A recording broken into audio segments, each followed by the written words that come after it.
Morning, everyone, and welcome. This is the October 17, 2017 meeting of the California State Athletic Commission, public hearing. We're here at the Hilton LAX today.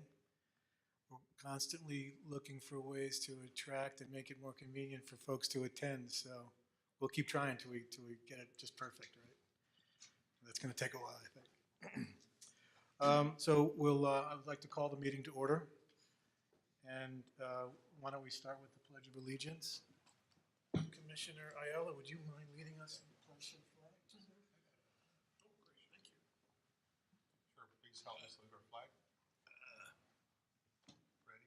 Yeah. Pledge allegiance to the flag of the United States of America and to the republic for which it stands, one nation, under God, indivisible, with liberty and justice for all.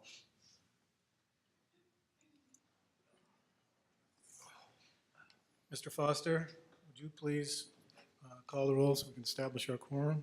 Yes, sir. Chairman Carvelli, Here. Vice Chairman Lehman, Here. Commissioner Frierson, Commissioner Souter, here. Commissioner and Dr. Williams, Here. Commissioner Ayala. Here. Commissioner Senior Quidez is absent, sir. Yes, thank you. We have a quorum. Yes, sir. Here's an opportunity for me to make a couple of remarks, and we're going to take a little time at the beginning here. Just hopefully our legal counsel will be able to get over. He's not here yet. And then we have a presentation to do, which we're excited about. Since we met last, two big events in our world took place, both in Nevada. And I'm not talking about the terrible tragedy, of course, but we're certainly with our Nevada brothers and sisters on that. What I'm talking about are the two big fight events that took place, the Mayweather-McGregor and then the Triple G Canelo fight. So I got it completely wrong. I thought, the Triple G and Canelo fight would be the gold standard for all of us to brag about, and that other fight would be interesting. But it turned out the other way around in a way. And of course, I'm giving my opinion about this, but a lot of folks have commented to me about the way that the scores, happened and the results of that draw in the Triple G fight. And not that I don't have a comment here, certainly an official comment for the commission, but it is kind of frustrating when I hear folks come up to me and say boxing's fixed and this and that and the other thing. When it's not easy to do what these and judges and referees do, but certainly I would say for the record that I think we could do a better job here in California. So I'm going to leave it at that. And we're going to talk more about this later. So I will go on the record saying that. In addition to the terrible tragedy in Nevada, Andy and I had the opportunity to join Mr. Frierson at services for Susie Frierson, who passed away recently. So he's obviously here, and God bless him and his family. Thank you, Commissioner, for coming. Our thoughts and prayers have been with you this whole time, and I was so taken aback and moved at services for Mrs. Frierson that it's one of those things that I'll never forget. The outpouring of support and love for John and Susie Frierson was amazing to me. And Andy and I were able to attend, and I know Vice Chairman Lehman arranged for flowers to be sent, and so we want you to know that we're going to miss her, not as much as you, but close. Thank you.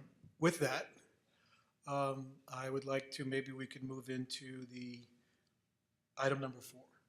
Okay, Andy, so why don't we do that? So item number 4 on our agenda is the Business and Professions Code Section 18640.5 requires the California State Athletic Commission to invite stakeholder testimony at commission meetings in order to identify actions that may lead to greater opportunities for licensees to participate in major professional boxing contests. So at this time, we invite anyone here that would like to comment on anything related to opportunity to bring more and better events here to the state of California. I know it's a broad topic, but it's okay. Okay, seeing no comments from the public on that, perhaps the commissioners, yes, sir. I have a Commissioner comment. Fryerson. Yes, sir. Thing on, I guess. Well, number one, I want to thank the commission, many of the referees and judges, people that came to my wife's homegoing. It was a shock.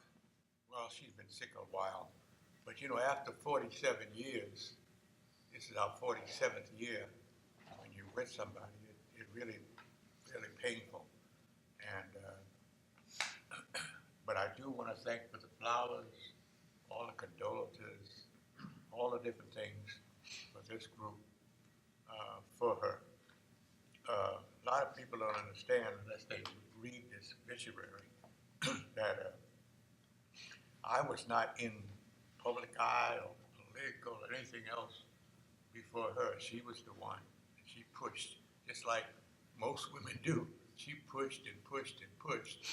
And next thing you know, I was the one that was head of the Democratic Club, did the convention, the Democratic convention with Mona Pasquale, Mona Rogers now. We did all that, but she pushed. And I just want to thank everybody for those condolences. It's not easy being here, but like my daughter who did this obituary told me I've got to keep going, because in April I'll be 90, I'm 89. And you know, we don't have much time, we don't know when we're gonna go. But she said you gotta keep on pushing, keep on. And I just wanna thank everybody again, thank you. Thank you, Mr. President. Thank you, sir. Commissioners, any other comments at this time? Okay, so item B, 4B, on our agenda is recognition of Golden Boy Promotions for providing greater opportunities for California State Athletic Commission licensees to participate in major professional boxing contests. So we view this, under this agenda item, as a acknowledgement to a California-based promotion that has done so much. Of course, we're talking about Oscar De La Hoya and a great team of people. And I know we have some representatives here, right, Andy? Rolando, yes. Okay, so maybe we could come on up and we're gonna make, do we have some, we could take some pictures and we have some. It's a great honor on behalf of Oscar De La Hoya and all the members of Oh, yes, Golden sir. Boy Promotions. He apologizes for not being here, Wait, hold but on. Introduce yourself for the record.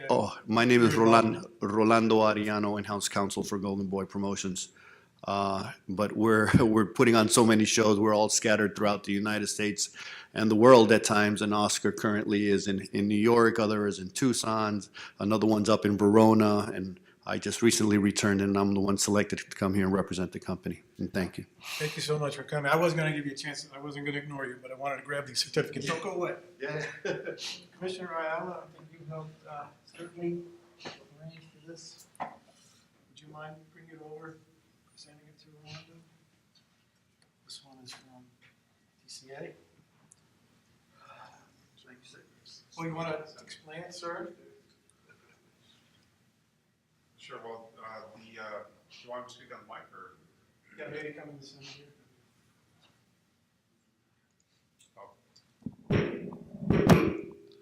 So, on behalf of our state President Pro Tem of the Senate, Kevin De Leon, he wanted to ensure that Golden Boy Promotions was recognized, not just for the promotions around the events and around the the fighting shows and what have you, but also for the community service that Oscar and Golden Boys provides to inner city communities and others. Know that the senator grew up in a neighborhood very much like Boyle Heights. My wife is actually grew up in Boyle Heights as well, so we are very. She did go to Roosevelt, not Garfield, though. So, but on behalf of the senator and the state senate, we wanted to ensure that Golden Boy was recognized for all of the attributes over the years. Thank you very much. Thank you. Thank you very much. We've got a picture, gentlemen. Heather, we Yeah, there you go. Picture op, there you go.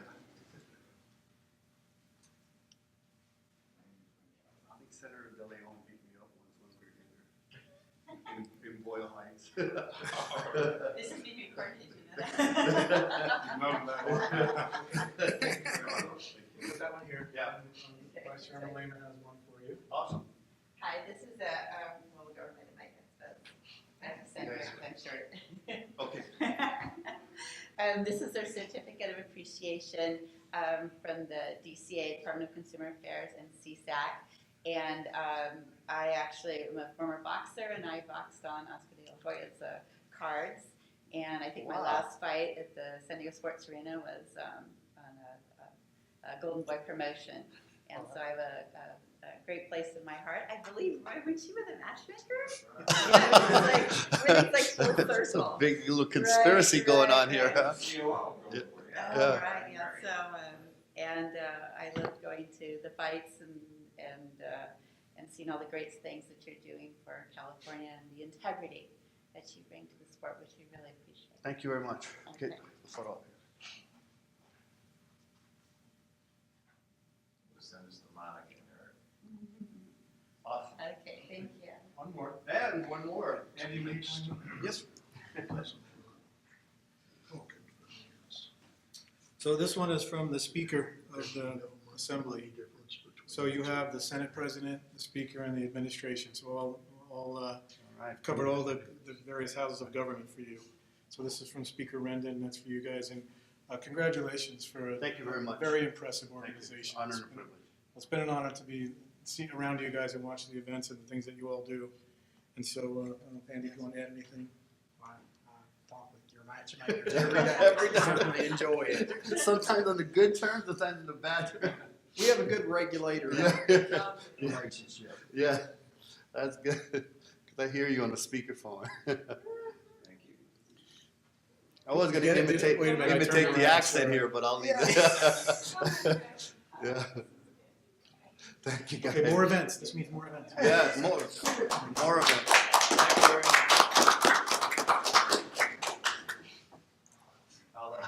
You can do whatever you want with it, all yours. More events. Yeah. Right here. Thank you, guys. It's a pleasure and honor.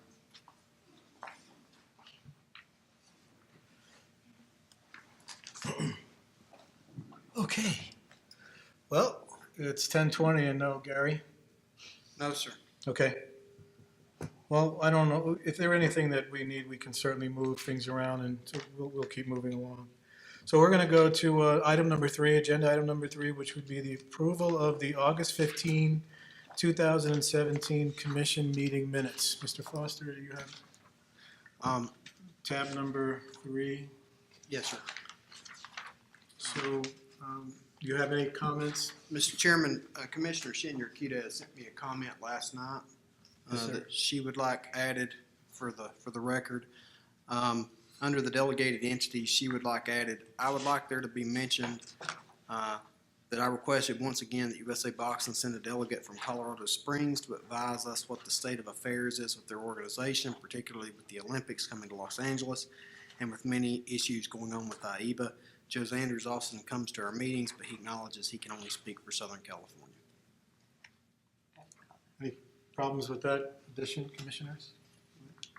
Okay, how about commissioners? Do we have comments for the minutes? I think I still like little typo things, but I'll just catch that for you after. Anything else, commissioners, on the minutes? Well, then we can invite, I think we need a motion before we invite the public comment. Rich, we need a motion to approve these minutes, please. So moved. We have a motion from Dr. Williams to approve the August 15, 2017 minutes. We can invite any public comment now. Or do we need a second? We need a second. Is that right? Okay, we need a second. I second. We have a second from Vice Chair. And so now we can invite any comments with regard to the minutes of our August meeting from the public. Seeing none, we will call. I'd like to make a comment. Yes. I would like to say how incredibly good the minutes have been recently. I mean, you can remember, John, when we first came on board. I mean, it was, Yeah. these are, so we really appreciate, I know there's a lot of work that goes into it, and so it's not unappreciated. And as you know from trying to recreate stuff that happened in the past, if you don't have good minutes, it's as if things didn't happen. So Yes, ma'am. props to Thank the you. commission, staff for that. Thank you for saying that. Remind me to slow down a step and acknowledge, these are extremely impressive. And I agree with you completely. Thank you. So if you miss a meeting you can read all about it and figure out all the exciting things we've been doing. Would you please call the roll? Yes, sir. Chairman Carvelli, Aye? Vice Chairman Lehman, Aye. Commissioner Fryerson, Aye. Commissioner Souter, Aye. Commissioner and Dr. Williams, Aye. Commissioner Ayala. Aye. 6-0, sir. Thank you. We'll move on to agenda item number 5, the Executive Officer's Report. Item A, Mr. Foster. Budget update for the Support Fund, Neurological Fund, and the Pension Program. Mr. Chairman,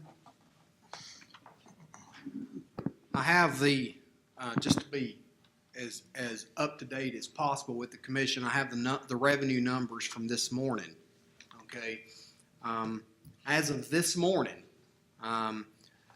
we have scheduled, it'll go in it'll go in on Thursday, but we have deposited, or will deposit by Thursday, $699,992.81 to the support fund, $1,754.17 to the neurological account, and $29,891.68 to the Boxer's pension fund.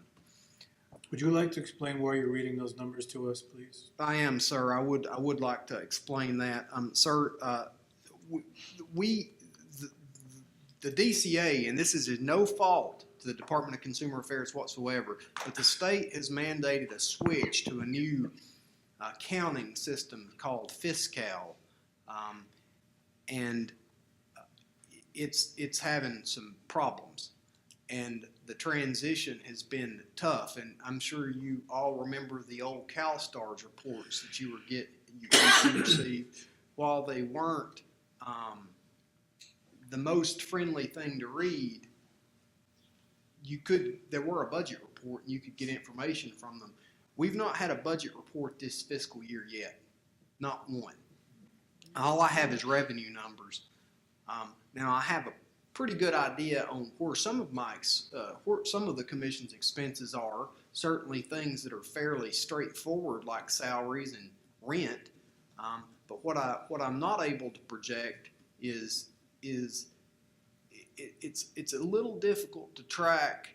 Although we're trying to do it in the office, but it's a little bit difficult to track 60 or 70 inspectors as they hourly report, and then their travel that's associated with that.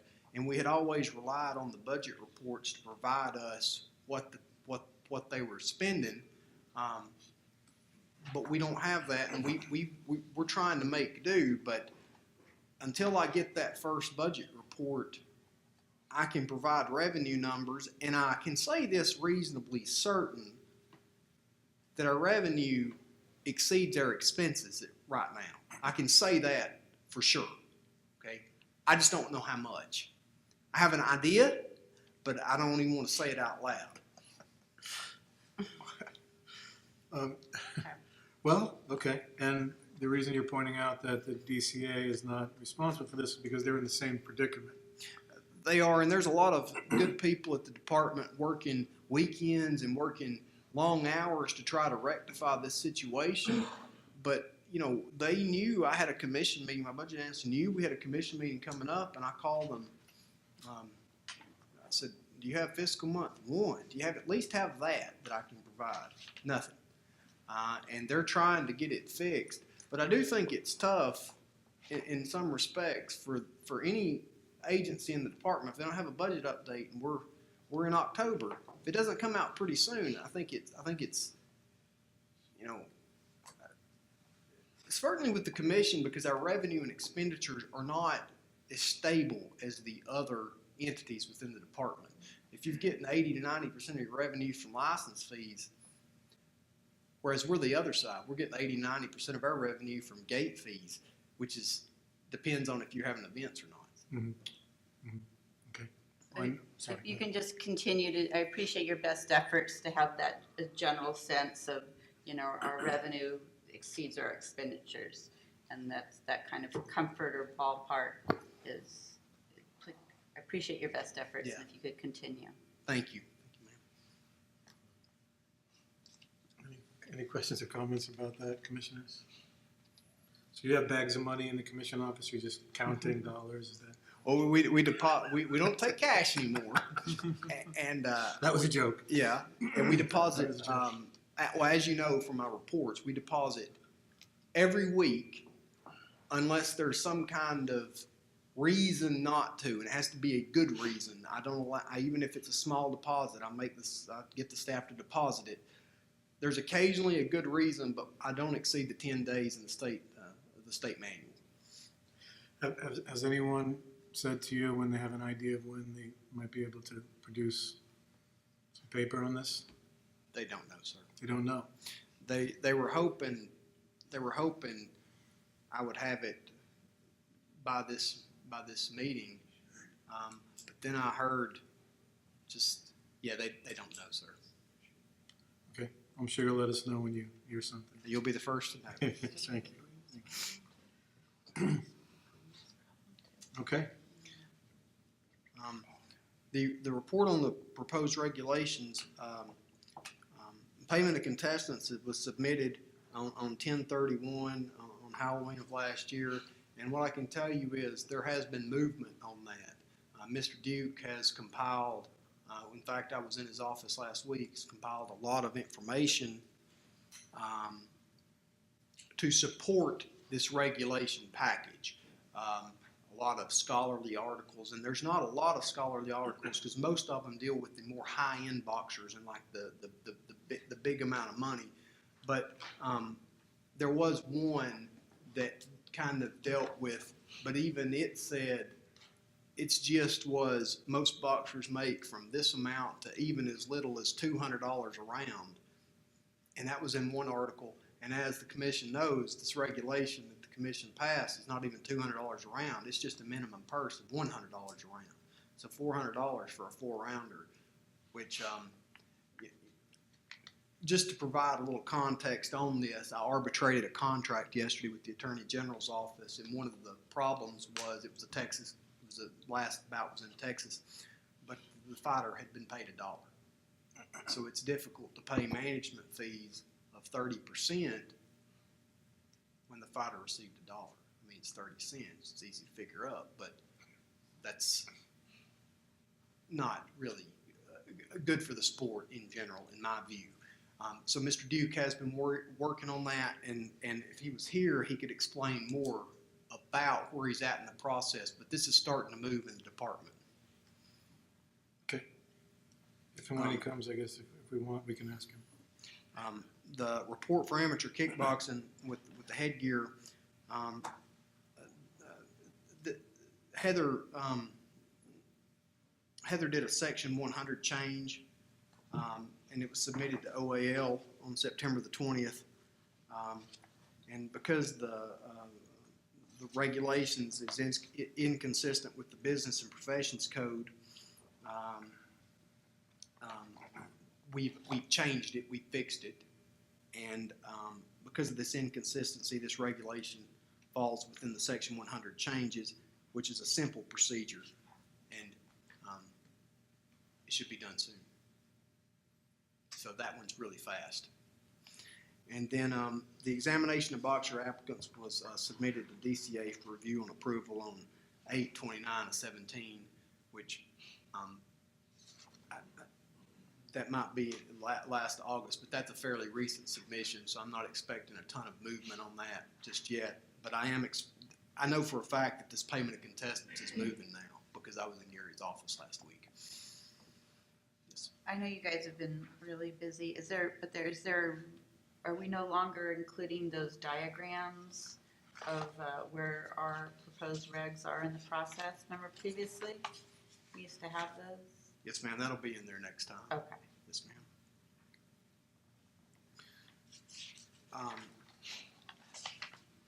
The status update on the delegated entities, Camo was here. Mr. J.T. Steele.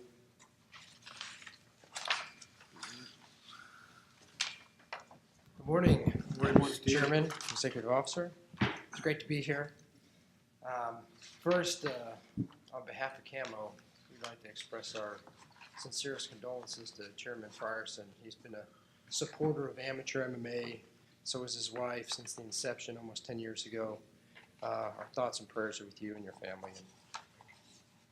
And I hope that I can be honorable and live up to your example of 47 years of marriage. That's amazing. So it's a beautiful thing. Thank you.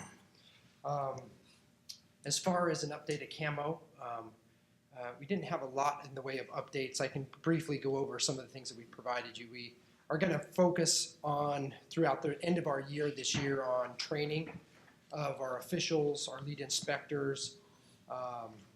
We always have a traditional slowdown throughout the holidays. It's very similar to what CSAC experiences. We don't have a seasonal sport, but if there was a season, it kind of ends around December and January. So we're just going to try to take that opportunity while we don't have as many events to try to, with our massive state here, try to get people together and conduct trainings just to further enhance quality control and our policies and procedures and our messaging, and use that time wisely while we don't have as many events to get together. A couple things that I would like to bring your attention. I wanted to follow up on a couple things. A few meetings ago, we mentioned that in some areas of California, we've always had problems with promotions and fighters fighting on Native American territories. And sometimes those events are less than reputable. They find themselves at the mercy of unscrupulous promoters often. We had an event come up in El Centro, California, that was the first time we've ever really had a full, real regulated event. It's a border city. Generally, that entire population tends to move south of the border and fight in Mexico. So it was a real big deal for CAMO to be able to do an event down there. We've got a great new promoter in that area, and happy to report to you that it was wildly successful. It's on tribal land. No, it was in California, but it's a border city, so all the athletes tend to go across the border. The interesting thing... Well, there are tribal lands in California. Absolutely, absolutely. So it was not on a tribal, okay. No, this was not, but kind of the same situation where people have traditionally been leaving regulation, and I would say almost half the card was people from Mexico coming to regulation to fight in the state of California, which was a trend we really haven't seen. On that same note, we had a promoter, CFL, who started with CAMO. They recently got their professional promoter's license. They did an event a couple weekends ago at the Hard Rock Casino, which was Native American land, and they chose to bring the commission and CAMO on that, regulate that. So on that same note, we have never had many events as a state, anything north of Sacramento. We also have some events on calendar in Redding who were promoters who were formerly doing promotions on Native American land who are actually asking CAMO to regulate on state land now, and that's exciting. So we've got some interesting new momentum in some areas in California where we really haven't seen much for a long time. I'm not really sure what it is. I think it's just a different generation of fighter who's looking for something else. And You don't think it's the sterling reputation of this commission? I think that has a lot to do with it. I do. I think it does. I think it does. That's what I thought you thought. I think we're doing a great job in California. And it takes time to be able to message and get those messages to the younger generation of fighter, and it appears that they want to fight regulated fights. It's a great thing. Excellent, great. Other than that, we don't have many other things to go over, but if you have any questions for CAMO, I'm happy to indulge them. Commissioners? Really glad to hear that the tribe, the Hard Rock Casino folks invited us to, and you to. And to it was go. extremely successful. Yeah, that we event. we understand that we needed, we are invited guests, and we really respect and appreciate that. So, yeah, hopefully we do more of those. I think we will. It was a great event. It was Right. very successful. Thank you. Thank you, JT. Right. Thanks. We look forward to seeing you soon. Thank you.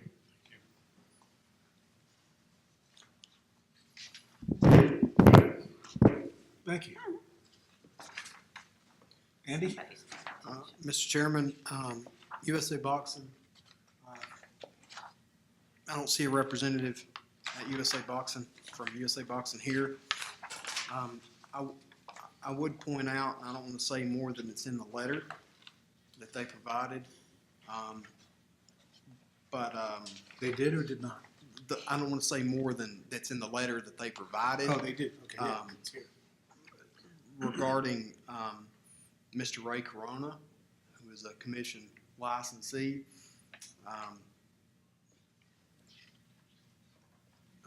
They're giving you an update on the hearing that they're having with him. So I just wanted to point your attention to that, just to bring you apprised, That they're having a hearing for him that he's asked for a continuance with them or with us? with USA Boxing. Yes, sir. Was there a reason why USA Boxing isn't here? Or did we've confirmed that we told them that we expect them? Yes, To ma'am. I come? mean, they're aware. I don't know why they're not here, ma'am. Were you told that they were coming? Were you told they were not coming? I was not told either Yeah. way. I called Colorado Springs and talked to them. That's how I got this report. But I assumed they would be here. The other three are here. Uh-huh. Did you tell them specifically that we expected them to come? No. Okay. All right, well, I think we need to, send some kind of formal, yeah. Letter. I think we need to send some formal letter and, because wasn't that a condition of our delegation? Yeah, certainly the chairman has requested. Right. And is that a possible violation of their a breach of their delegation? I think this is something we need to look into. I'll certainly get on the phone with them. And tell Right, them. because I specifically had questions at our last meeting. Mr. Zander was specifically concerned about fee increases. And I had questions that I wanted to ask the USA Boxing representative from Colorado Springs, and they're not here. When I look at the amounts, their attachments on finances, you can see USA Boxing, it's a large percentage of the fees that they're taking from our local California stakeholder boxing clubs. And, perhaps that's justified, perhaps it's not, but if it's getting to be a larger percentage or a larger amount, that's something that concerns, Sure. us very much. This is not only a feeder for, our professional community, but it provides a lot of benefits for our youth. And, Maybe for the record, you could say your questions if you have them, and we expect them to answer them. They don't have to wait for the next meeting, they could respond to you. And yeah, and I'd like to direct Andy, yourself to send, a strongly worded letter that strongly would. that they're in possible breach of their delegation by not showing up. Yes, ma'am. Okay. Next. Mr. Chairman, USFL is here. John Frank. Good morning, sir. Morning, John Frank, United States Fight League. First, I'd like to express my condolences for Commissioner Firestone. It's been slow since the last commission meeting. We've had one show with just 7 bouts, which was a joint camo show in Sacramento. One minor injury doing an armbar, no suspension, so it wasn't significant enough to be listed as an official injury. And I'd like to thank Andy and JT for helping and getting a doctor for that event. I think one of the issues that's happening now is we were focusing on a lot of joint events with Camo to kind of share the resources, since we share a lot of the officials and doctors. But a lot of these events are getting really big in numbers of bouts right now.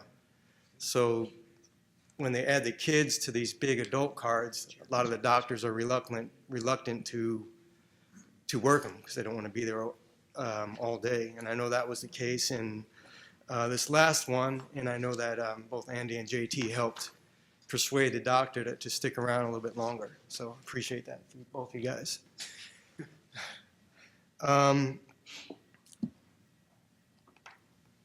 Going on our tally for injuries since we first were delegated, it hasn't changed since the last meeting. We've had, except for the bouts, we had 409 bouts, 828 exposures, and it resulted in 12 injuries. And when I say injuries, that comes with medical suspensions.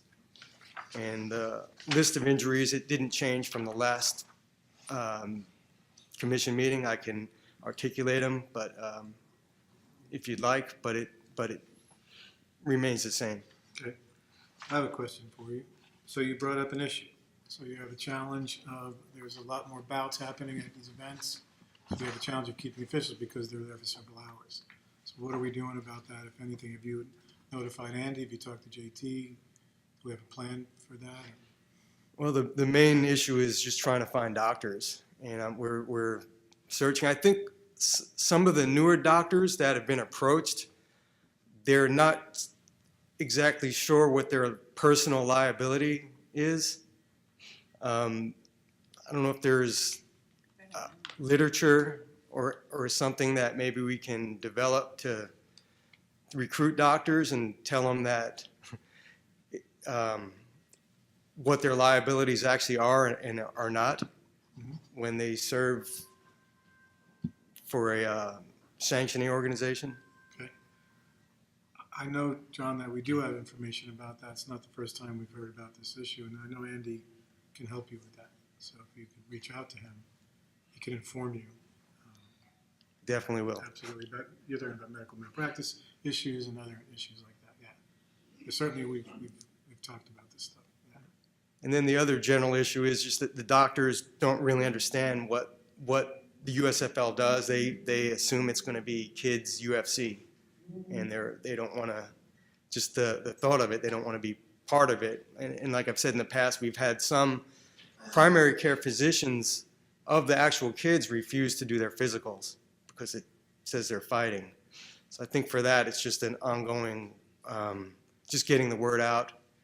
Hopefully this report will be published in the medical journal sometime soon, and maybe we can refer them to that it's not as dangerous as they assume it is. And I think the more exposure we get, I think it'd be better for the sport and better to educate people that aren't sure what it exactly is. Right. Dr. Williams, have you guys, has the MAC taken this up at all, this issue? The most recent issue, no, they have taken up the issue about malpractice and coverage and indemnification. That's been discussed at length. But this most recent issue that you discussed about concerns over danger and kind of the maybe morality of clearing someone for combat sport has not been talked about in the MAC. It's something I think we should talk about. And we touched on this a little bit in the last meeting about how we frame combat sports to the general public.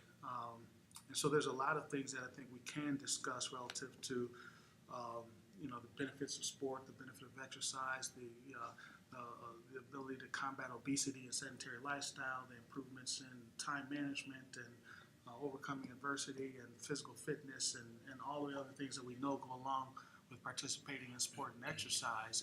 And furthermore, the concept of competition as opposed to just exercise, because they're different.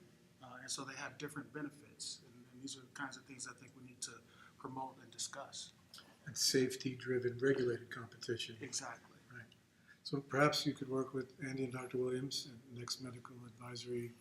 They'll assist you and can come, and I'm sure you'll be really, you'll learn a lot by talking to these gentlemen. Appreciate that. Yeah.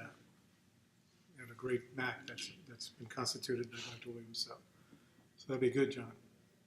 I think perhaps it would be good to have like something written, like a memo on CSAC letterhead, and then you have it with you at all times, and you can distribute it, with sites to academic or medical journals and comparing the different sports and relative danger, and also to have a memo for the liability. Having something in writing, when you're approaching a doctor, it's like these, here it is in writing. It's one thing just to say or even quote a statute, but I think working with Gary, we have those papers and even turn them into somewhat of a press release that will help where we want to go. Yes, ma'am. I'll have to check with the legal counsel. Certainly, the ringside physicians are indemnified when they work for professional CSAC events. That's no question. I think it's a gray area whether that indemnification extends to the delegated entities, but you're the attorney. I'm not, and I don't have my legal counsel here. You're awfully clever there, Andy. Well, Differ. But I think if we turn this over to Dr. Williams and that committee, that they'll deal with this and they'll Yes, sir. advise us. Yes, sir. That's probably the proper way to do that. Okay, so the Dr. Williams, you two, okay with that? Absolutely. two issues, the liability for delegated entities, doctors working for delegated entities, and some, statement research. I'm not thinking very long, even like a one-pager. So, and I have approached my son's a freshman at Claremont McKenna College, and they have a leadership institutes, and I approached them, maybe doing a study on the benefits of combat sports and how it helps develop character of the kids and leadership abilities as opposed to other sports. I haven't heard back yet, but it's in there, and I think that might be helpful as well. Again, if you coordinate with Dr. Williams on this, I think you'll be really pleased with the outcomes. Appreciate it. Thank Look you. forward to it. Thank you. Thank you for your good work, John.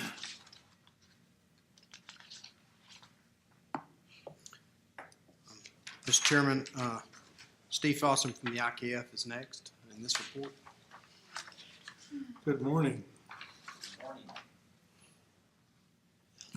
Commissioner Frierson, I too want to give you my condolences. I just found out about this today, and I obviously was out of the loop on that one, so but the IKF would say the same as JT and John have already said. In regards to our report, I'd like to say something first. You as the commission that I've learned over the years are in a position that John had mentioned last meeting that sometimes you don't see people until they're in trouble. And you mentioned about people coming to the meetings and things, and I kind of laughed when you said that, but the reality of it is a lot of people look at you guys as these people that give rules and regulations, and they want to be all, defensive against it. And I need to make it very clear and express to you that when you do that, constructive criticism to us in the IKF is extremely valuable and helpful. And we acknowledge that and admire that greatly. And that leads me into what I'm about to say. I need to make a clear public apology to Mary, because I don't want Mary to think that I blew her off in a sense when she asked about the more details of our medical suspensions and things, because in your position, I'm sure you get people all the time, especially as a commission, and I've spoke to people about it in regards to, you'll say something to do something, and some people would just kind of blow it off like, oh, they don't really mean that. And that is not me, and it's not our position with the IKF. I don't want to give a defense, Mary, but in my defense, as I had mentioned to Andy, the day that I submitted our report, I was dealing with I was going in for a root canal the next day. I was in a lot of pain. The report was done, but nobody had made it into a PDF file. And when I got back from all that, I thought it was all completed and done. Late last night, I was going over all the things for all of our commission stuff, and I noticed it was still never done. And I sent it out late last night. I know technically we're not supposed to give you guys the report now, but if you would like a copy of that report that should have been included with our original report, I brought copies with you for you guys today. If you want to at least look at them or have them for your own records, do you guys want copies of those? Is that okay? I think so. You okay with that? I know. Okay. One exception, the root canal exception. The root canal. Codified, right. It was Codified. Thank you. So this will be included in our reports in the future as you request. Yeah. Going back to that. Thank you.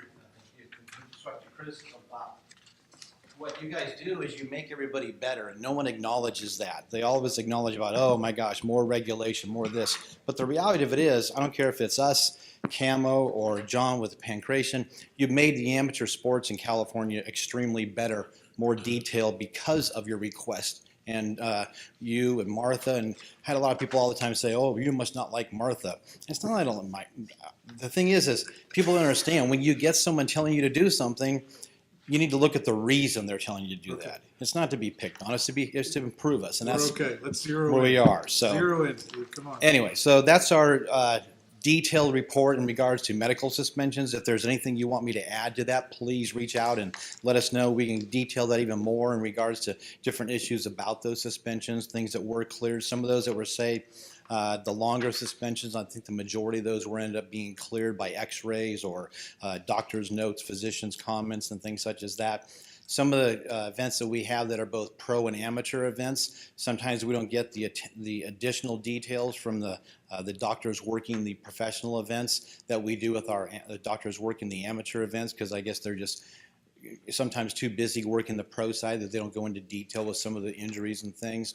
I think the most serious one turned out to be not serious at all. It was a transport issue that Andy and I were going back and forth one night, texting back and forth. There was a fighter that was unconscious in the ring, and there was some issues, very big scare to all of us. Turned out to be nothing at all. There was no issues there at all. So, but again, like I said, if there's anything you want me to detail more in regards to those suspensions or anything else, please let me know in regards to that. We submitted a Let me just report. say something about that. I'm sorry, I'm sir. sorry to interrupt you, but I want to just point this out because we worked back and forth that night, and it was, Is this Tommy Tellis? Or somebody else? It was a kickboxing fight. It was an I amateur. don't have it. Is it on the report? September 30th? It was just like a couple of weeks ago. We didn't The detail it because the amnesia? doctor didn't follow up. It was a pro doctor. Okay, go ahead.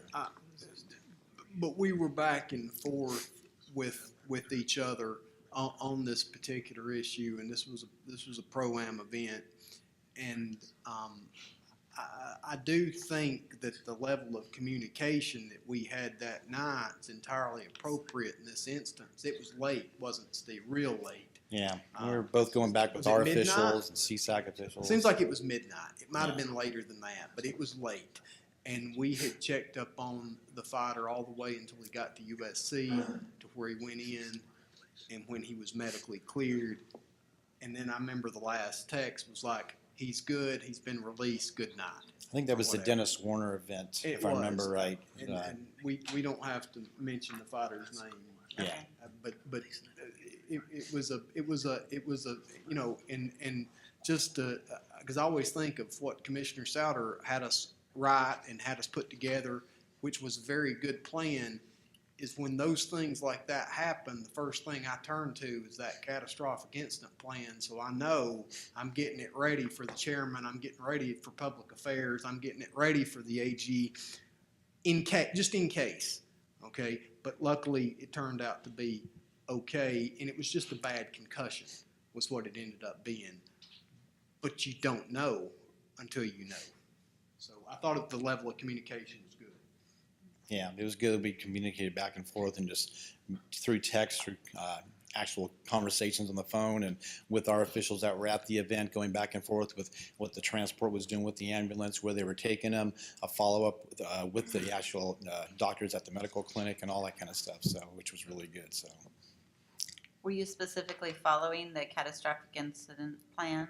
that's not, Andy was the one who was following that part of it. He was informing me of what they were Okay. doing and how we were doing it, basically, because at that point, when he was informed about it and I was informed about it at the same time, he had certain suggestions that he was giving me, and I was, saying, yeah, let's follow through and let the promoter know, let the doctors at the event know. He let our rep know at the event to follow through to make sure the doctors were doing the same exact thing, and everything was there was no hiccups. Let's put it that Right. way. It was a very good flow of communication with everybody involved, so which helped a lot.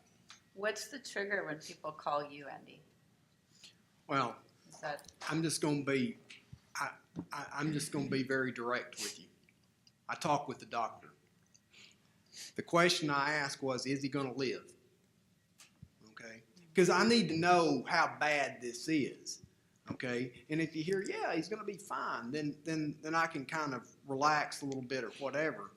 If you hear, he should, but I'm not sure.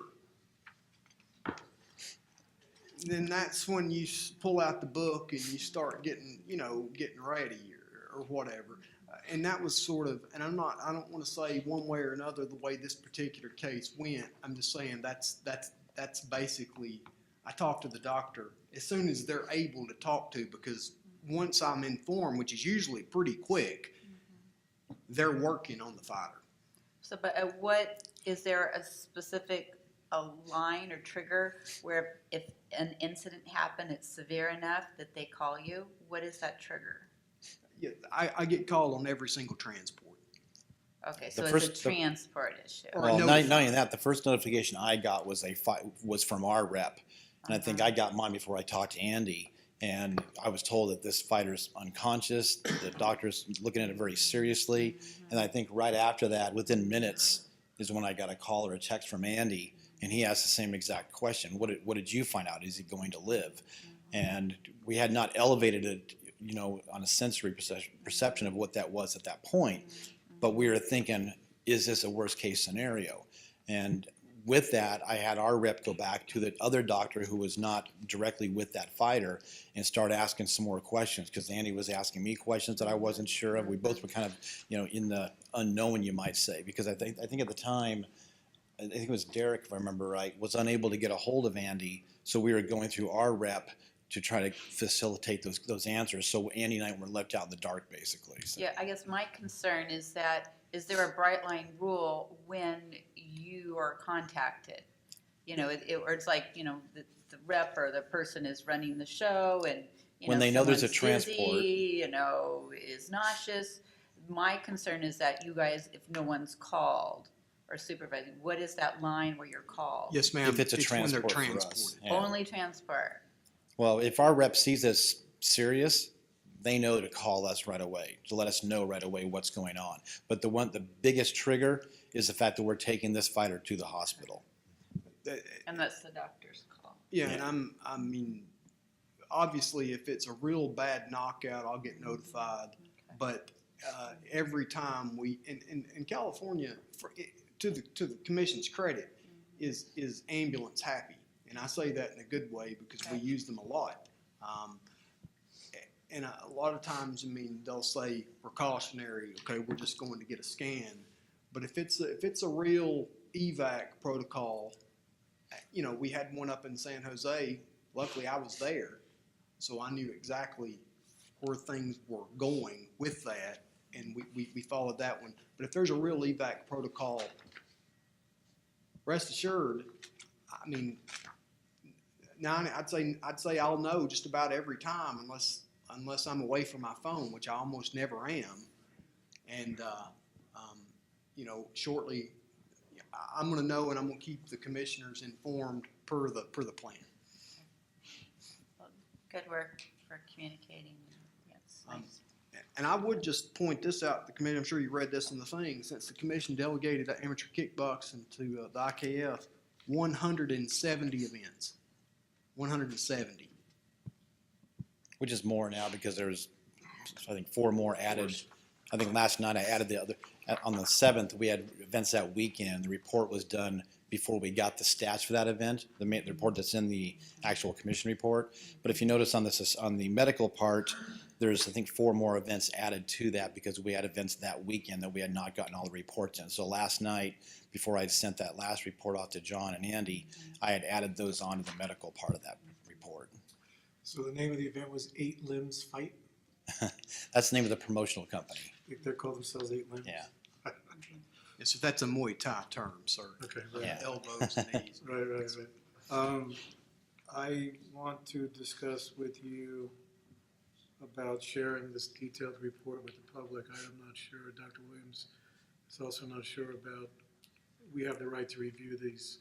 I'm not sure about issuing this potential protected health information to the general public, so we need to review that. Because it has names. This is detailed information with names, right? Okay? Yes, sir. Okay. And let us know your thoughts there too, if Oh, we're don't worry, listening we'll let too you much. know. You keep reporting. Thank you. And To Andy. I did have some specific questions Yes. too, but yeah, that was one of the ones about the names.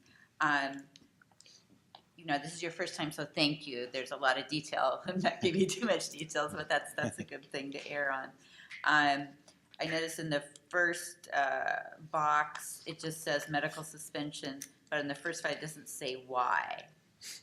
Are you talking about For- the for a medical lot of report them. you're talking The about? August 12th, 2017. Oh, okay, Yeah, the first box is like 180-day medical suspension. It doesn't say why. okay. So you want more detail on exactly what that I think we was? kind of want to know why. I mean, you can maybe go off of, look at USFL's report.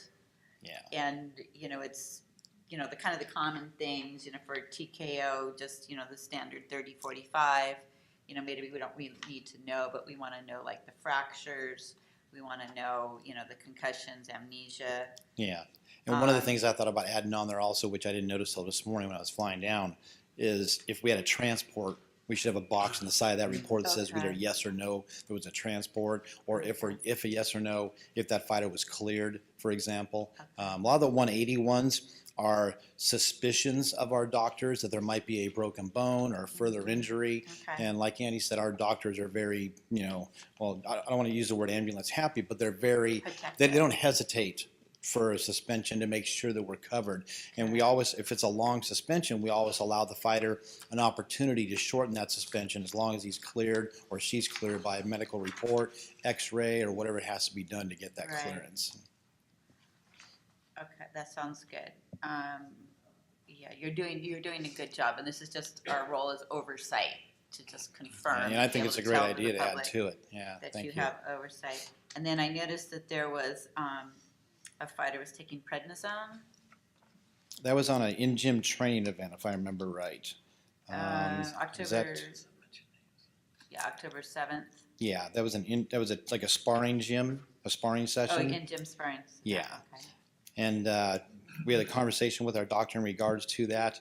And I think, if I remember right, that was this thing where she did not divulge it before the event. It was only after the incident occurred. I think it got brought up in the discussion after. So, Okay, so obviously we don't do drug testing for in gym sparring, but do we do drug well, testing yeah, for? we don't do it right now for even the for amateur kickboxing and- events. And No, I ma'am. voiced my thoughts to Andy that if he wants us to, just we need to know a protocol of how to do it, because I'm sure whether it's us or John or JT, we're going to get someone, saying to us, well, you're not CSAC. We don't have to do that. And that's kind of an attitude I'm sure the three of us get every once in a while, especially if we're presenting a drug test. I have no problem doing it. Just let us know how to do it and what the protocol is for that, because I'm all for it, for all the way through basically. So.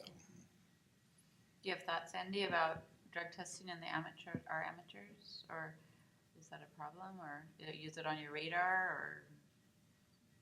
I've certainly we thought can talk about it. later? I want to talk to legal That's about that's Okay. whether that's a our whole- authority to drug test fighters extends to the delegated entities. We might be a little off track on our report from Okay, sorry. kickboxing here.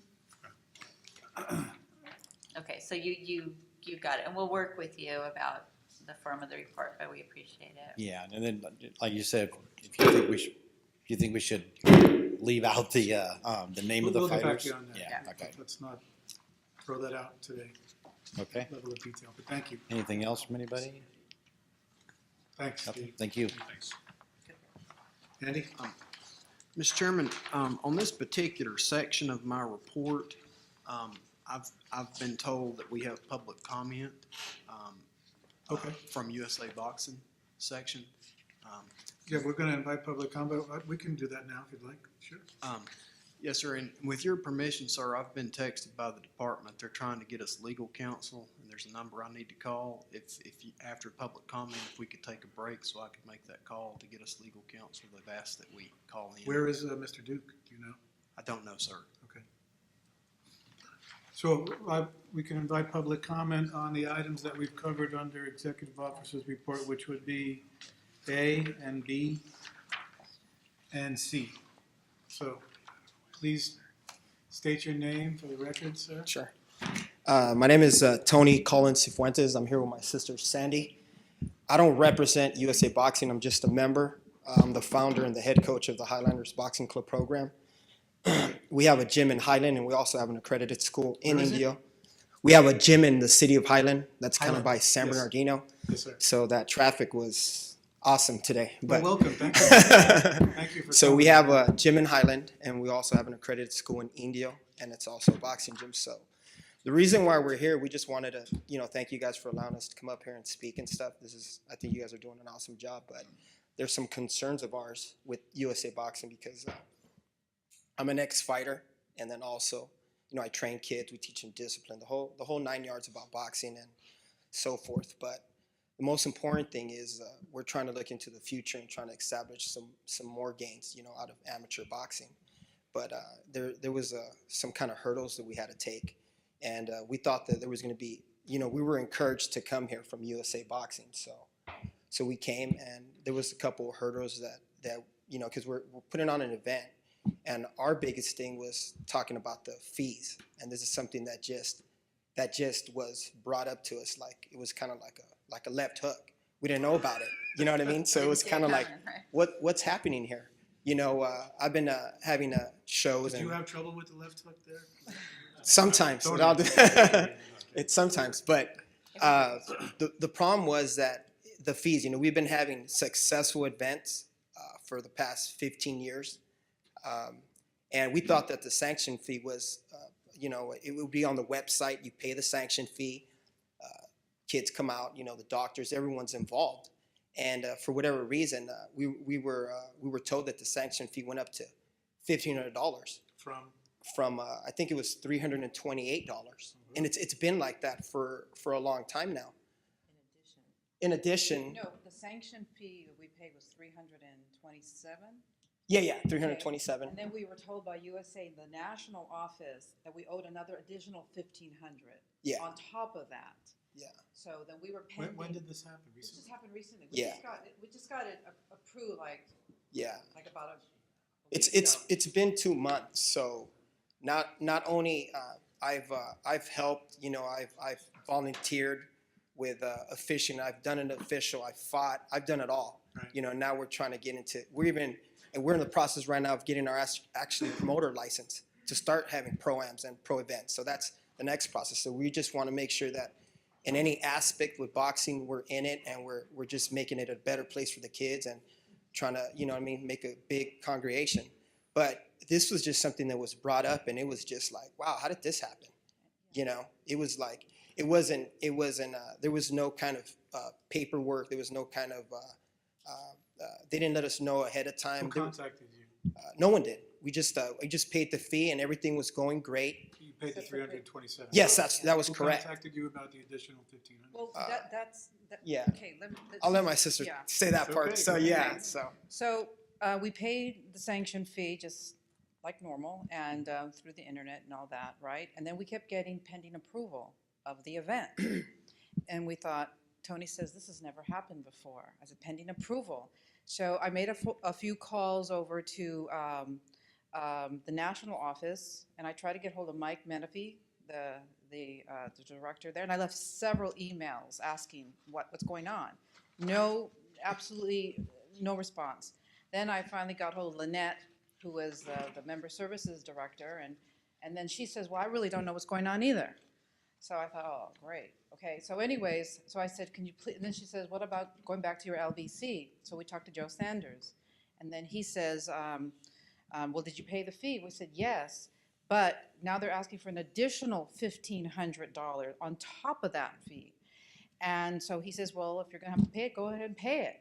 So there was really no notification, no policy statement on the internet, nothing that says this is the reasons why there's an additional fee. And so then I just told Tony, I go, Tony, our event's in 1 week, let's just pay it. And so we did. So we paid $1,500 on top of the regular sanction fee. That's close to $1,900. Now, and the thing about it is, that's a really burden on the actual people that are trying to put on a charity event, while trying to do it for the kids. It's a big burden. And matter of fact, we are fortunate enough to have that funding, but imagine if we didn't. We'd have to turn everything down and cancel. So that's one of the reasons we came here, is because I understand if there's policy changes at that level, that's fine. But we were never notified. We were never given an opportunity to even know whether or not we should be doing this. And so it took a lot of phone calls. It It took a lot of, what's going on, and still never got a really reason as to why did this new policy get instilled just this recently? And so then when I went back to talk to Lynette about it, she mentioned, oh yeah, by the way, we just started a new policy on this. And I said, well, there is absolutely nothing written anywhere to notify the sanction holders that there's been changes. So I don't know how that's impacting other people, but I can tell you one thing, where we live, there's been a lot of council fights lately. So we just thought we'd come here and bring it to your attention that it is a burden, and the bottom line is this: people will pay that, but this is the way how we found out about it. So, and we just thought that, that was kind of unfair for us in the community, in the event where we're at. We're by San Bernardino Highland, and then we had to put that sanction fee up. I mean, it's high. We paid it, but quite frankly, the way the implementation of that policy was established was wrong, and that's why we're here. Were you guys here when we were talking about this earlier? Did you come in? Yeah, Yeah, we we came in. we heard it, and that's why we said, we don't, we're just members. I've been a loyal member for, like I said, 15 years. Our gym's been open for over 17 years now. We started a school and another gym, and we're all about the kids. Right. We travel, I was gone and my sister was handling everything. So that's when I got back, I was like, what's going on here? Right. At the end of the Have day, you- the show you- must go on. Prior to today, did you make Andy aware of this when it was happening by any chance? I know Andy for 5 years now. I've spoken to him, It's okay. I'm think just asking. different things, but not about this. Okay. He was not aware of this. Okay. He was not aware, he probably has no Well, he's recollection not in of this. trouble, don't worry. No, I know, he has no, I've spoken to him I know before, legal the last counsel. time I talked to him was at the FS1 fight in, I think San Francisco. Where we talked in detail about other things, it had nothing to do with this, but it's just, the whole thing is, if you're a member, if you're encouraged to come out here, it's like some of the coaches, I truly believe that some of the coaches are just kind of, I'm not gonna say they're worried or scared, but they're just, they're not willing to speak up, and I'm not afraid to speak up and tell people what's going on. I don't believe in that. You know what I mean? I believe that if you have a problem, it should be worked out by talking, and it should be civilized. Have you And I, since been sent the policy or given more information as what this fee is about, or you just? No, see, and, No. and see, and that's the, No. see, and that's where the issue lies, is that I don't know how the policy was established. Okay. And I made every attempt to talk to the president of USA Boxing in Colorado. It was like phone calls, emails, phone calls. All we want is just an answer. Like, Right. why, what's the increase for? Why? We never got an answer, but we did pay, so. it's kind of like paying for like a pro fight. Gotcha. You know what I mean? Okay. Like, I could suggest maybe, could you send an email to Andy, laying out in as much detail as possible, like with dates, Sure. what happened, and if you have copies of the emails that you sent, and state the times and dates that you called in your messages and who you talked to, that would be very helpful, because we need this Yeah. information in order to fix things for you. Yeah. Our people here in California, you are who we're here to help and support. And it's only we let USA Boxing do it if they're helping you. well, we encourage, we want you guys to show up to our events, just like USA encourages, hey, come out here. I've never heard that. I've never been encouraged. I know about committees. I know about showing up. We're neighborhood, we're community leaders. So if I knew about this, I would show up more. But it's not encouraged. Like right now, I'm encouraging you guys to show up to all of our events and see exactly what's happening and see how the rules being I follow you implemented. on Instagram. Yeah. Oh, you do? Oh, okay, cool. Get a Yeah. stalker. Okay, cool. So, yeah, we would love that. I actually brought a flyer to our event. It's this Saturday, and we're getting together with the WBC, and these are our thank you. cards here. So, Thank you. I don't think I brought enough. Thank you. That's the card there. Make sure Andy gets these, Sure. please. Yeah, I thank have. you. So, Okay, so this is a relationship we have with them, right? It's a delegation relationship. So the more information you give us, the Okay. more inquiries we can make, and great. demand some answers and see what kind of responses we get, and then Cool. work with you and Andy to try to get to the bottom of this. Okay. I think we understand it.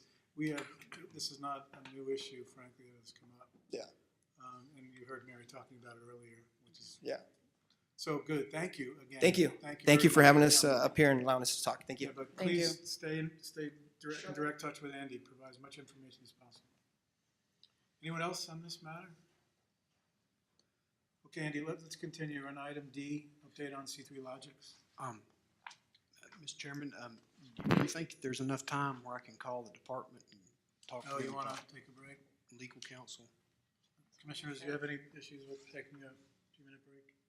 Commissioners, okay? 10 minutes? Is that what you need? 5 minutes. 5 minutes? 5+ minutes to use the facilities?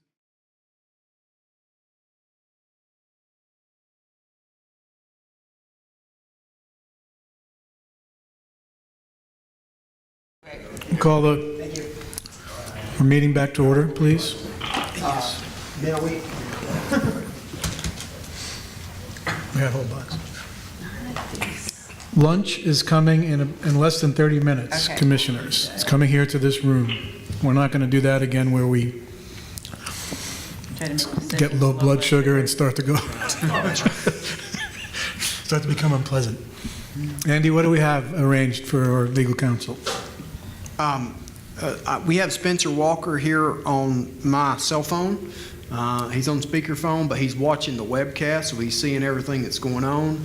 And if he needs to chime in, or if you have a question for legal counsel, you can certainly ask. And we're getting a phone, but it hasn't arrived yet. Okay. So We know Spencer. Hi, Spencer. Thanks for joining us. You don't have to respond. It's okay. Okay, Andy, item D, under Executive Officer's Report, update on C3 Logic Sports Concussion Management Program. Yes, Mr. Chairman. When I wrote this, obviously it's 13, 14 days ago, or whenever it was that it came to you. We're now we now have 331 C3 exams is what we're up to. We continue to test athletes both at the gyms and the weigh-ins. So, I told the commissioners earlier in the year the goal is 500 to 600 by December 31st. I anticipate making that target.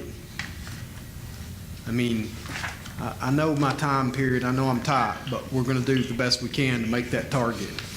So when you come in December, that should be in the 4s, and I'll have a little bit of time left to make it to 500. Well, I do not doubt you. Yeah. Can you give us an idea of like what percentage of active fighters, and like what percentage is that 500 going to be of active fighters, would you say? 40 to 45%. Really? Congratulations. Good work. Yeah. Thanks. I mean, we're to the point now to where, and we're actually going to talk, but I think it's more important to baseline everybody and then have that conversation with the MAC and Dr. Williams. But we're to the point now where fighters are saying, let me explain. I thought, okay, I've got this many fighters on this card. I'll be able to get this many. When in fact, that's not exactly, and that's what's kind of slowed me down, because we're having repeaters. People that are coming back and they're like, oh, we've already taken this. Do I have to do it again? I'm like, well, not really. So that's what's been happening. We got 16 this past weekend, and me and Mark Roya have a plan to get to 500 by the end of the year. Good work.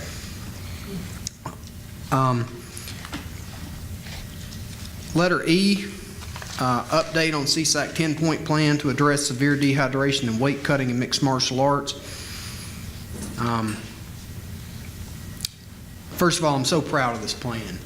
I'm so proud of what California has done to lead this issue. This is the single biggest problem facing mixed martial arts. Week after week after week, it's just fight after fight, decimated from this insane and totally unnecessary practice. Since the 10-point plan was implemented, I didn't make it a public thing, but I have the commissioner's view if they'd like to see it. We've moved 20 athletes up to the new weight classes, and we've issued warnings for about 10 more, okay? That's not an insignificant number of professional mixed martial artists, and they range from every kind of event from UFC, Bellator, and down. Okay, and I have that here if you'd like to see it. I would say, and perhaps I would say this: if other commissions don't get on board, this issue is going to overtake them. This is the issue of our time. This is what we've got to address. Commissions that aren't addressing this this is their job. It's not the promoter's job to address this. It's the regulator's job. And this needs to be addressed, and it will be addressed, and it can be addressed easily by pushing back on these matches. So having said that, I'll conclude that item. Thank you for your passion on that. and Andy, accomplishments. who are the commissions who should be active in this area but are not? Who are the key defectors from responsibility? Well, you know, this, to my knowledge, this is the only commission that has taken regulatory action, real substantial action to address this issue.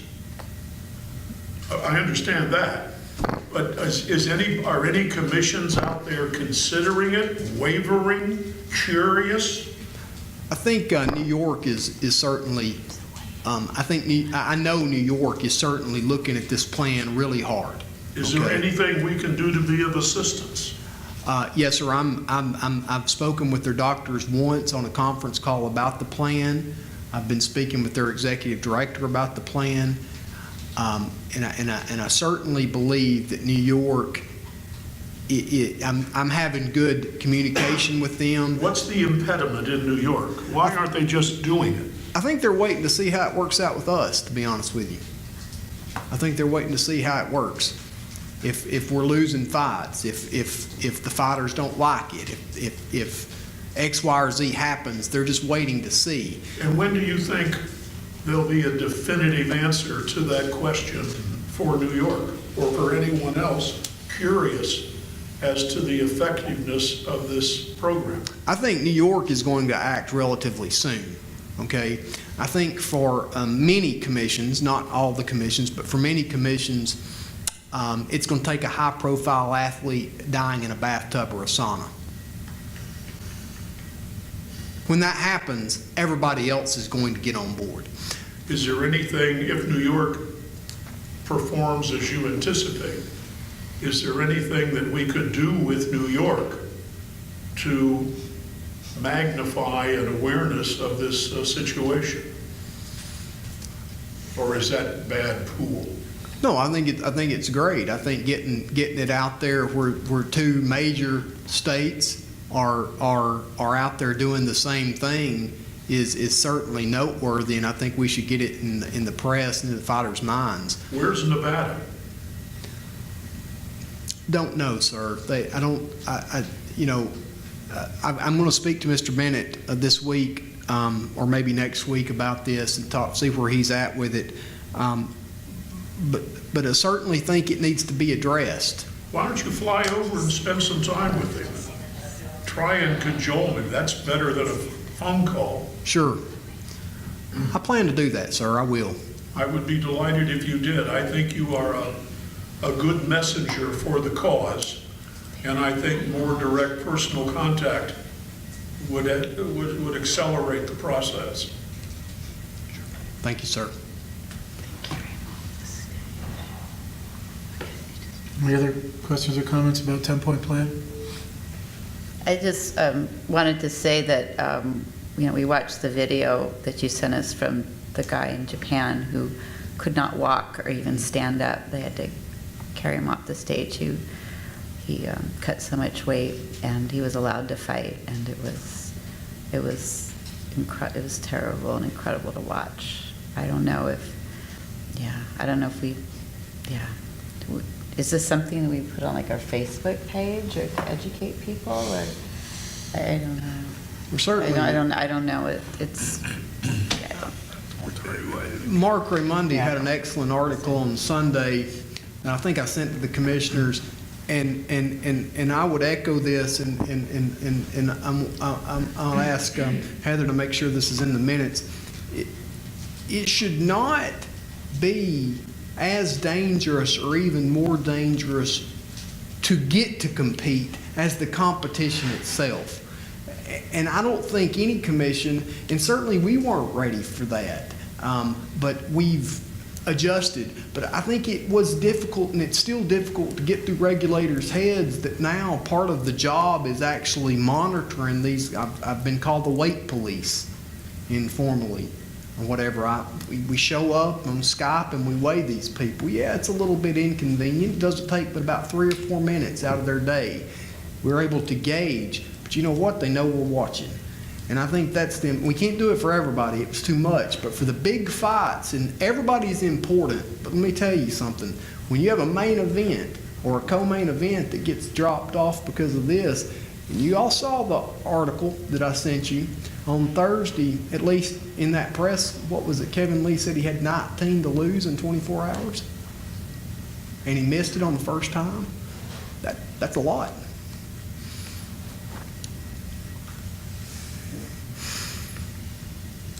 Well done, Andy. Thank you, For sir. lack of a more elaborate response, well done. Item F? Sir, as you know, with your permission and with the governor's office permission, I traveled to Oklahoma at the request and as a guest of the Chickasaw Nation, and I presented at the second annual Regulating Combative Sports in Thackerville, Oklahoma, at the WinStar Casino. It's the Chickasaw's biggest. They have many properties, but it's their largest. I gave they wanted me to speak to, I think there might have been 16 or 17 other tribal commissions there, or people that were interested in it, and some states. But I gave a lecture on the way we do it in California, and the functions of the executive of the commission, and how that person works with the commissioners and with the various outlets, because many of these people that were sent were the people that were either the executive of the commission or looking to become the executive of the commission. And then I gave a lecture that it's the same one that you saw. You're going to show us some Yes, sir, with your highlights? permission, if you'd Please, like to see please. it. Yeah, the I commissioner. certainly don't want to bore the commissioners. It's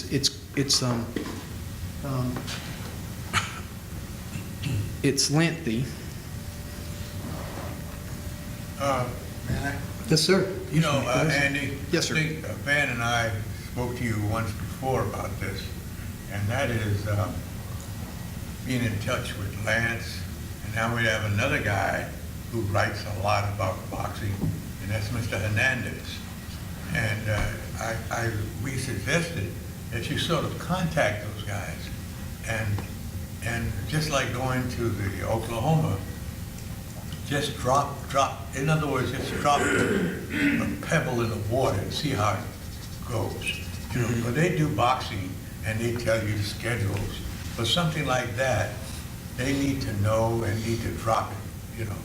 In fact, what we just finished talking about, these are the kind of things you could say. They don't have to give your opinion. You don't have to do that. You don't want to say about Las Vegas or, you know, but at least let them know what it's all about. Because I read their columns almost every day. And they're talking about schedules and stuff like that. But they certainly would love it if they had something really substantial to talk about. And we talked about it before, but I don't see any pushback on that. So I'm just wondering. Yes, sir. I appreciate that, sir. Okay. You trying to go to login? I've got it, sir. You got it? Okay. Yeah, a little bit.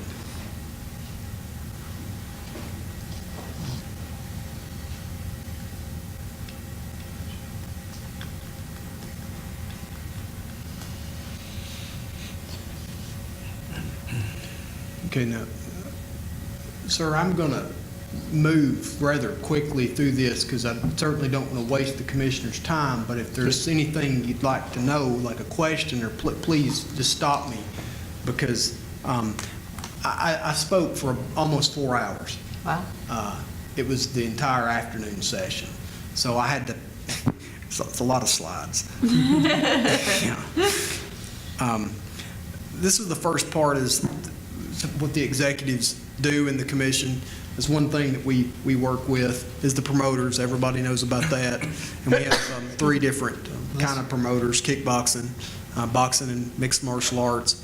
And we deal with the various sanctioning bodies when boxing's involved, and that's the WBC, WBO, the WBA, the IBO, the NABF, and the IBF. And those are the various contacts from the various organizations. Then, obviously, with the sanctioning bodies, with the kickboxing, the IKF, the ISKA, and the WKA, and then Mauricio from the WBC has gotten into Muay Thai recently. Then you have officials and ringside physicians that you're responsible for, and you have to train them, preferably every 6 months in some form or fashion. Training is incredibly important for officials. We have the POD Index contract. To my knowledge, we're the only state that has the Judge from Home contract. Could be wrong about that, but pretty sure I'm right. And they've been, that's been incredibly successful. Then you have to oversee the licensing process of each and every athlete. When you have the physical, the eye exam, the neuro, the MRI. Commissioners all know about that. And then as the executive branch, as an executive branch agency, which most commissions are, you have legislative oversight committees that you have to deal with. Then you have your executive branch control agencies. In California, that's Consumer Affairs. Then you have the executive director's bosses, who are the appointees, which are you guys. And California has 5 meetings a year, and we have standing items that are on that, various meeting agendas. Then we have the Medical Advisory Committee meetings, another statutory created body. We have roughly 3 meetings a year in that, and they make recommendations based on safety and policy. Then you have the budget that the executive's responsible for. And in California, we have 3 of those: in the support fund, the neurological fund, which we've recently used for the C3 testing program, which, as I mentioned before, we've done 331 tests so far this year, and the Boxers Pension Fund, which is a statutorily created pension fund, one of only 2 in the state of California. Then we have our administrators, obviously, from our pension fund. Then you have to deal with various media outlets that call all the time, whether any commission is going to deal with that, with your big or small. If you have a big fight, these guys are calling. Then you have the entertainment entities. You only deal with these people if you have a lot of television. But if you have television, it's important to know who these people are. I don't see the Food Channel on there. That's my favorite. Yes, sir. we haven't done a fight with them yet. And then you have in-competition testing. And this is an important aspect, is actually selecting which one of these groups is going to do the testing for the commission is important. If you have USADA or VADA, it's beneficial to the commission in the respect that the commission is not having to fund it. But we can still use the results. They use our labs, or our WADA-approved lab. Request a test is what we use for out-of-competition testing. UCLA we use for in-competition testing.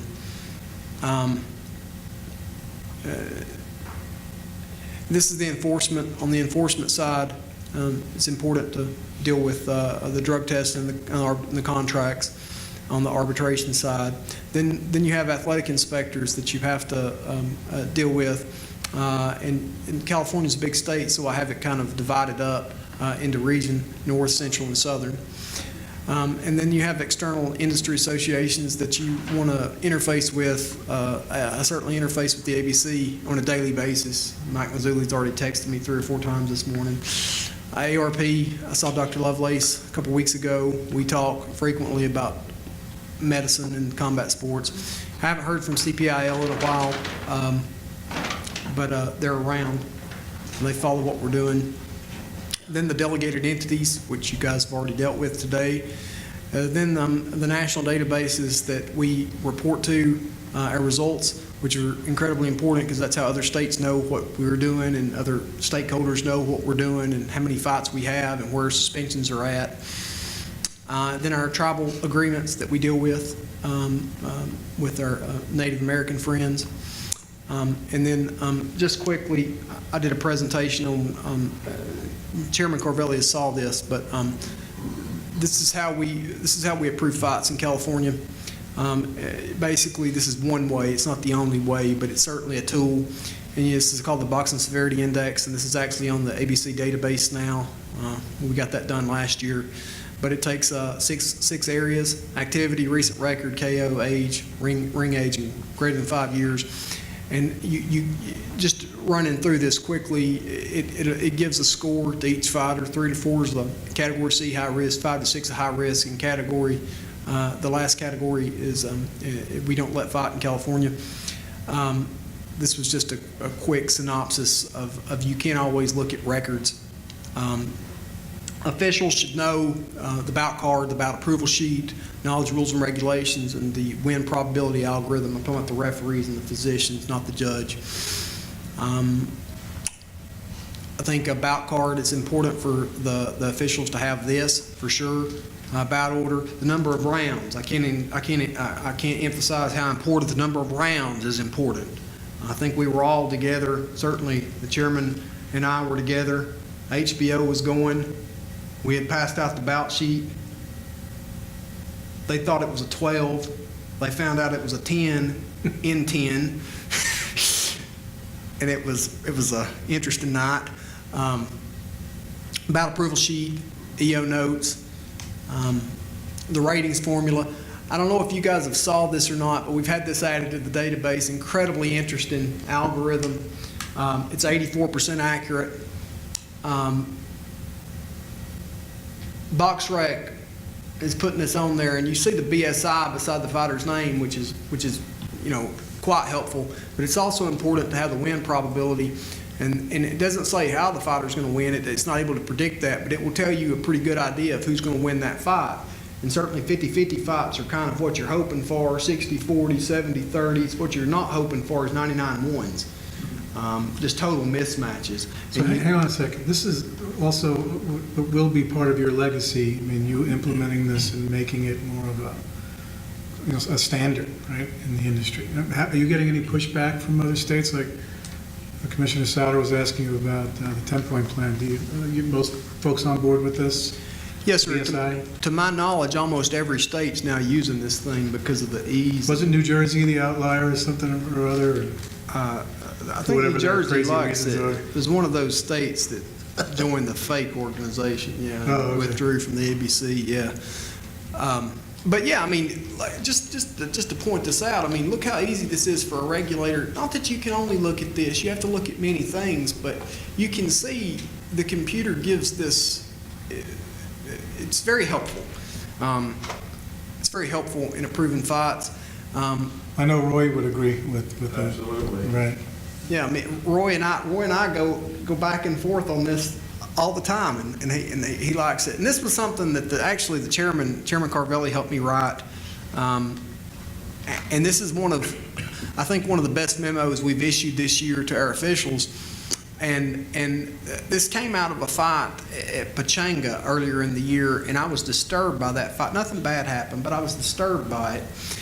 And I thought to myself, as somebody who's watched many, many, many fights in my life, when I become uncomfortable watching a fight, it's my general belief that probably the public's now uncomfortable. The public's probably uncomfortable. And I had this conversation with the chairman, and we put this memo together. And this comes from, a lot of this comes straight from the regulations, but I would point out, should you determine any time the bout is not competitive or you having growing concern allowing the bout to continue could cause the fighter serious harm, I'm saying it is your clear responsibility to stop the contest. That language couldn't be any more clear. In conclusion, we cannot keep fighters from absorbing damage. That's not what we're here for. What we're here for is to keep fighters from taking unnecessary damage. This was a video. We're not going to play the video. This is our new count procedure that we've been using in California, where we do what's called basically a mini neuro exam, where we ask fighters to do anything to just move forward. Everybody's figured out if you can move forward and wipe the gloves, you're in good shape. I talked about when a 10-6 round is appropriate without a point deduction is what I'm talking about. That's almost never. Okay, almost never. And one of the things, if you are going to have a 10-6 round, I think it's incredibly important to understand that if you're going to have a 10-6 round, you need to have enough rounds to make that thing up, and the fighters need to be at a high level. Okay, 10s and 12s. Okay, everybody remembers Pacquiao Marquez won. We had a 10-6 and 1. Okay, everybody remembers that. And that actually was where it happened. And then I'll just quickly run through this because this was something that I presented to you guys earlier. But I did want to show this to the people that hadn't saw it because you know, and I'm planning on updating this PowerPoint with the new because you can, since this has been made, you can add 10 or 15 new cases to this. Is there any printed form of this available? Sir, I'm actually working on that. I'm actually working on getting us something nice that's going to be out. That's a one-sheet document of California, like branding, just like you said. One sheet? A one sheet, like a flyer of like the different points and how to implement them. I think it's Mr. Saab is deserving asking of for more than that. the whole thing. And I think you can lose all the rubbish about the state governance and that. Sure. But I think when you start getting into what we do that directly relates to the integrity and the fairness of the fights and so forth, that's really important. And I think that's something that we should try to share with a lot of people in California of consequence who are totally unaware of what you're doing and how innovative it is and valuable it is. And, you know, I can't imagine that the cost of publishing some of this would be all that high that people couldn't throw some money in to cover it, as the state probably wouldn't. But I think you didn't, I don't want a one sheet. I mean, that's, people lose one sheets. Okay. I think you need a brochure, a little brochure that's readable, illustrated, and high point, high point, high point. Because I think you got a hell, I'm with John, I think you got a hell of a story to tell, and we're not telling it. I mean, I think we should be telling the people of California to the degree that we can reach opinion leaders what we're doing here. Yes, sir. And it's, what we're doing is different and better than what's being done in any other regulatory body in the country. Thank you, sir. Didn't we have a brochure about weight cutting, a flyer? We did about weight cutting, yes, ma'am. Okay, so maybe be updated. It needs to be updated with the plan. I mean, if Expanded. Labworks understands that you have a logarithm here, you might be able to sell it to the English betting facilities. Who knows where the potential is? Yeah, let's make some money, right? Right. I might even want it. I think so too. You know, I mentioned earlier the 10-point plan, it's not the promoter's responsibility, but I mean, the UFC, widely known as the leader, and you guys have already read this once, but it's worth mentioning again, similar to the implementation of the morning weigh-ins, which, by the way, California pioneered and has become the standard throughout the world. I'm not talking about in this country, I'm talking throughout the world, that's now the standard. UFC hope that California's further leadership to ensure safe weight management practice outlined in the 10-point plan will be adopted and implemented by athletic commissions throughout the world. Okay, it doesn't get much clearer than that. And then finally, for the Chickasaw Nation, like I said, it was 4 hours. I did a quick presentation, not too quick because it was 4 hours. We did a dirt testing demonstration. We actually did the cups and the whole bit. And what commissions should test for. and why commissions should be testing. And I think it's important to understand, I mean, just at a basic level, what testosterone is. I mean, everybody, if you're not cheating with this, you're not trying hard. I mean, I shouldn't say that, but like this should be, if you want to beat the system, this is the way you do it, okay? Because the body naturally, the male body naturally produces this substance, okay? But the way you catch people is you can use, and that goes with the different kind that's endogenous versus exogenous. And this is how we catch them. So the TE ratio, in California uses 4-to-1 ratio, 4 elements of testosterone, 1 of epitestosterone. Most people, most men, Dr. Williams, correct me if I'm wrong, but most men have a 1-to-1 ratio, about most, okay? Some men have more, okay? But hardly any man has above 4, okay? And no male has above 6. The NCAA uses 6-to-1. Whether you want to use 6-to-1 or 4-to-1, that's inconsequential to this debate. But I think it's important to discuss that. Is that it's important to understand, and this is how you catch them, because testosterone has a half-life. I'm talking about injectable testosterone has a half-life of about 8 days. Is that right, Dr. Williams? I think it's 8 days. Mm-hmm. Okay, so 8 days. So if you're able to do basic first grade math, you can figure out when to cycle down off of your testosterone. Okay, and when to start your cycle. We use in California the isotope ratio mass spectrometer testing, okay, carbon isotope testing, okay, and what that does is that will identify if the testosterone, even if it's below the level, is of an exogenous or endogenous origin. And I think that's an interesting test. It's expensive, but it's important to use, especially for our larger fights, to ensure the integrity of the sport. Then we did a quick demonstration with our single specimen collections. Now this is, I showed them how to fill out the form and did went through the whole procedure.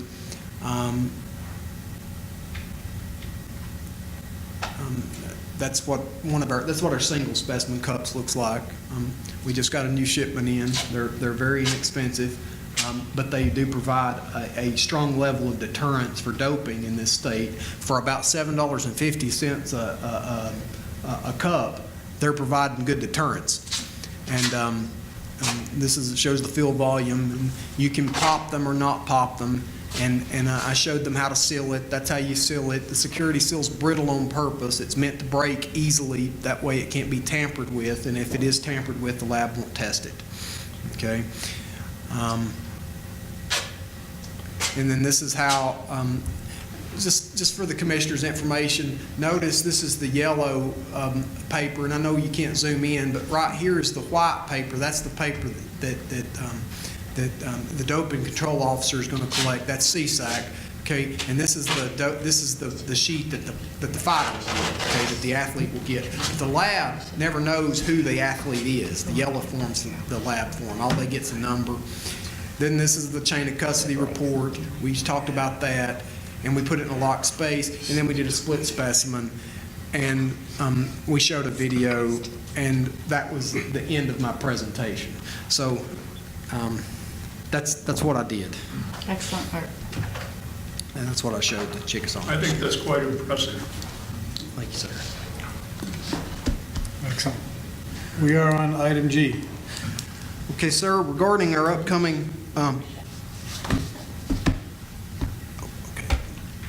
regarding our upcoming event schedule and discussion regarding event activity, certainly we have many events, but I would recommend the commissioners, if you can make it up to Fresno, we have a significant boxing event at the Save Mart Center in Fresno on November the 11th. We have a significant mixed martial arts event in Fresno, coincidentally, the next month, the UFC at the Save Mart Center. And then and if you can't make those two, this next one's going to be really good. I'd encourage you to come. One, on January 20th, Bellator at the Forum That's going to be a significant event. It's going to be a significant event. It's going to be an important event for California for a lot of reasons. I would encourage you, if you can make it out, to come.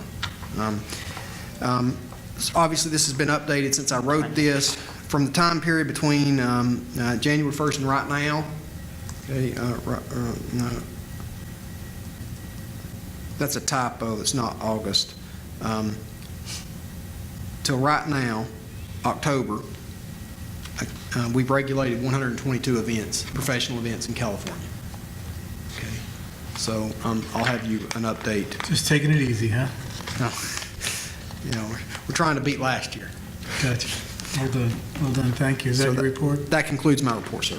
Thank you, Mr. Foster. So that was agenda item number 5. And so we would welcome any members of the public to comment on any of the items discussed and presented by Mr. Foster at this time. Seeing no one wants to speak. Before we move on, as lunch, it's here. Where is it? Oh, okay, there it is. Commissioners, do you want to grab a sandwich and take a few-minute break, or keep working while we're eating, or what's the pleasure of the commission? Let's take a little break, yeah. Good? Yeah. Good, okay. So we'll take a 15-minute, at least, lunch break, and we'll reconvene, and Precedent. we'll, excellent.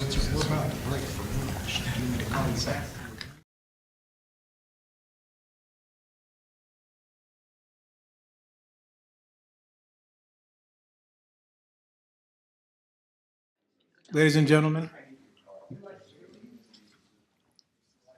we are going to reconvene and go back to our agenda. We are on agenda item number 6, which is Pension Fund Subcommittee Report. Pension Fund Subcommittee is Commissioners Lehman and Ayala. I'm not sure if one of you will be giving the report, or will be Mr. Foster? Mr. Chairman. Yes, sir. You saw the pension report in the numbers. What's not in there is just recently, since this came out, is we've received several large requests. One in particular is the most I've ever saw. It's well over $40,000. So that should be going up once we pay that out. We've been working with the WBC, Commissioner Martha at the last, not the last StubHub event, but the one before that. We were there together. She did an interview with Argentine media, and she can speak Spanish well. And she went on there and did that, and talked about that. Beyond that, sir, that's, we're continuing our normal putting the stuff in the packets and doing that type of thing. But beyond that, I haven't had a meeting with the commissioners on the subcommittee. Certainly, we'll have to follow up after this meeting, before the next meeting, to kind of see where we're at for the end of the calendar year. That's where we're at. I think at our last meeting, we talked about getting the word out and some publicity by photographs or perhaps media coverage of actually handing checks to people. And if you've got this big check of approximately $40,000 coming up, that would be a great opportunity, assuming that the former fighter's fine with it. That's great. We'll set that up. Yeah, just set, and it's like, that will get people's attention, and you have the blurb, if you fought between these years, so many rounds, or, please contact the Athletic Commission to see if you're entitled to a pension. I remember Commissioner, now Director Dean Garfilo, but former Commissioner Dean Garfilo did that for us, and it was in the paper when he gave out one of them, if y'all remember. So yeah, that's a great idea. They got a lot of play.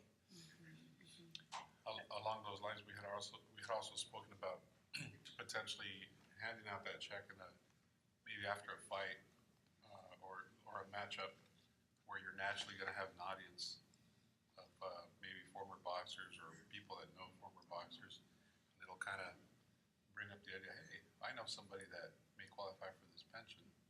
great idea. Okay, maybe get those like 6-foot checks, Yeah. you know? That always gets people's Lottery attention. checks, yeah. Right. Okay, that's a good idea. Yeah, Yeah, I like totally, that. those big checks. And that goes along with Commissioner Fryerson's comment about maybe pushing media, always continue to push to get some more, you know, as much an exposure as you can. This could be something else that, we could all help you push on. That's, I think, a worthy story, for heaven's sake. Am I right? Yes, sir. Okay. And regarding this, and this was something that you had talked about, I don't know if it was at a meeting or if it was just you and I on the phone, but not now because we're not up for sunset yet, but probably next year we need to start having a serious analysis on what it would take to include the MMA athletes in this discussion. Right. I do think it, you know, mixed martial arts athletes, I mean, I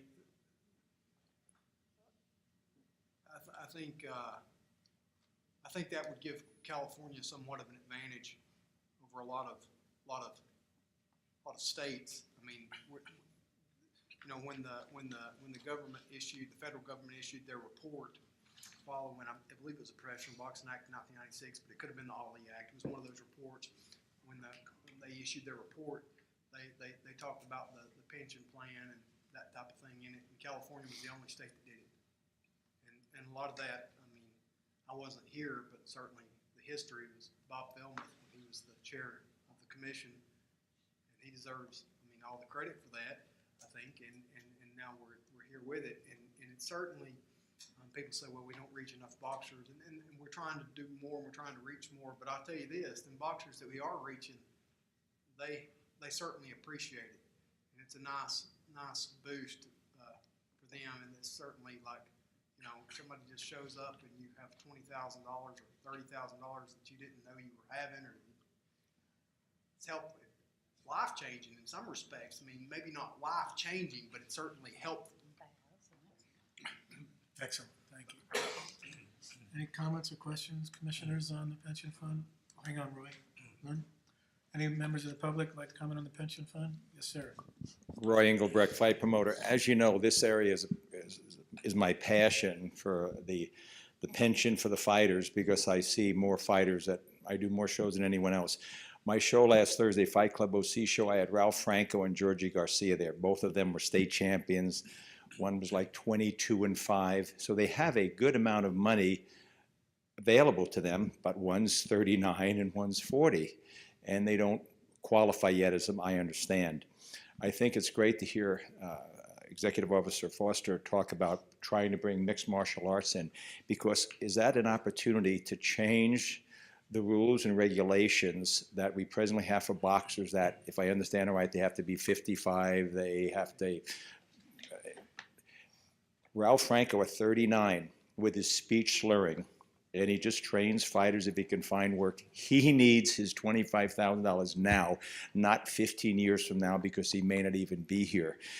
And if you would take Ralph Franco and Georgie Garcia and a few other fighters to Sacramento and sit in front of a committee and make the case, the California Commission makes the case that we have to change the rules. If they retire 5 years from retirement, they are then eligible if they don't fight.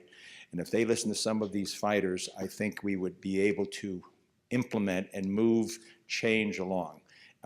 Again, you've heard me talk about this, but boy, we have $5 million. I've probably written checks about close to $750,000 over 30 years. And Ralph Franco needs it. Georgie Garcia needs it. Thank you. Isn't there some provision that we have discretion to disperse earlier, Andy? Yes, Yeah. there is. Yeah, we did that. We have that. Okay, will that address the fighters that Roy just brought up?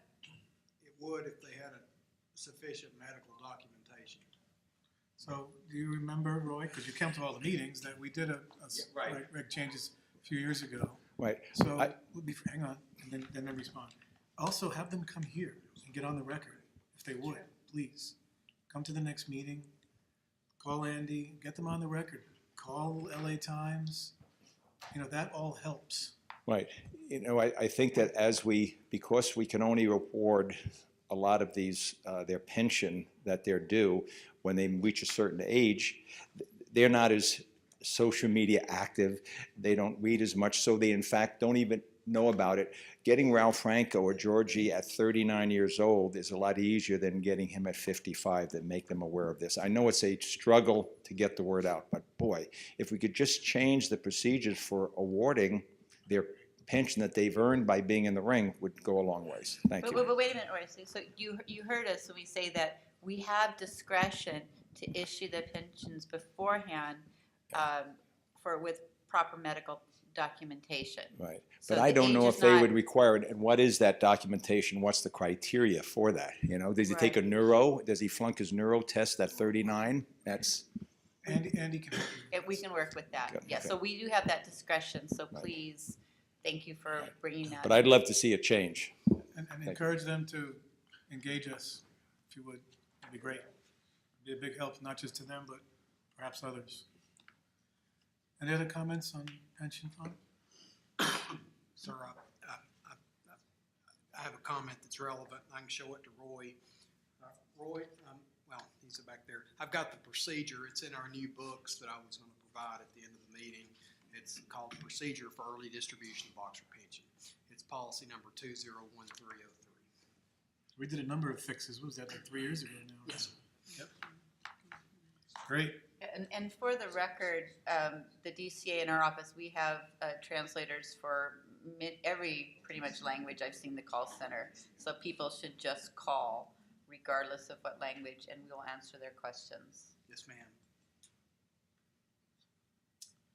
Great. Item number 7, discussion regarding allowing boxing judges use of monitors when available while judging bouts and/or using more judges to score the contest so that the scores for matches best reflect what happened in the match. This agenda item is something that Vice Chair Lehman and I and Andy and Gary Duke discussed on we have our agenda calls. What you see here is an agenda that comes out of the calls to go over various issues and frame them and prepare for these meetings. So it clearly says discussion.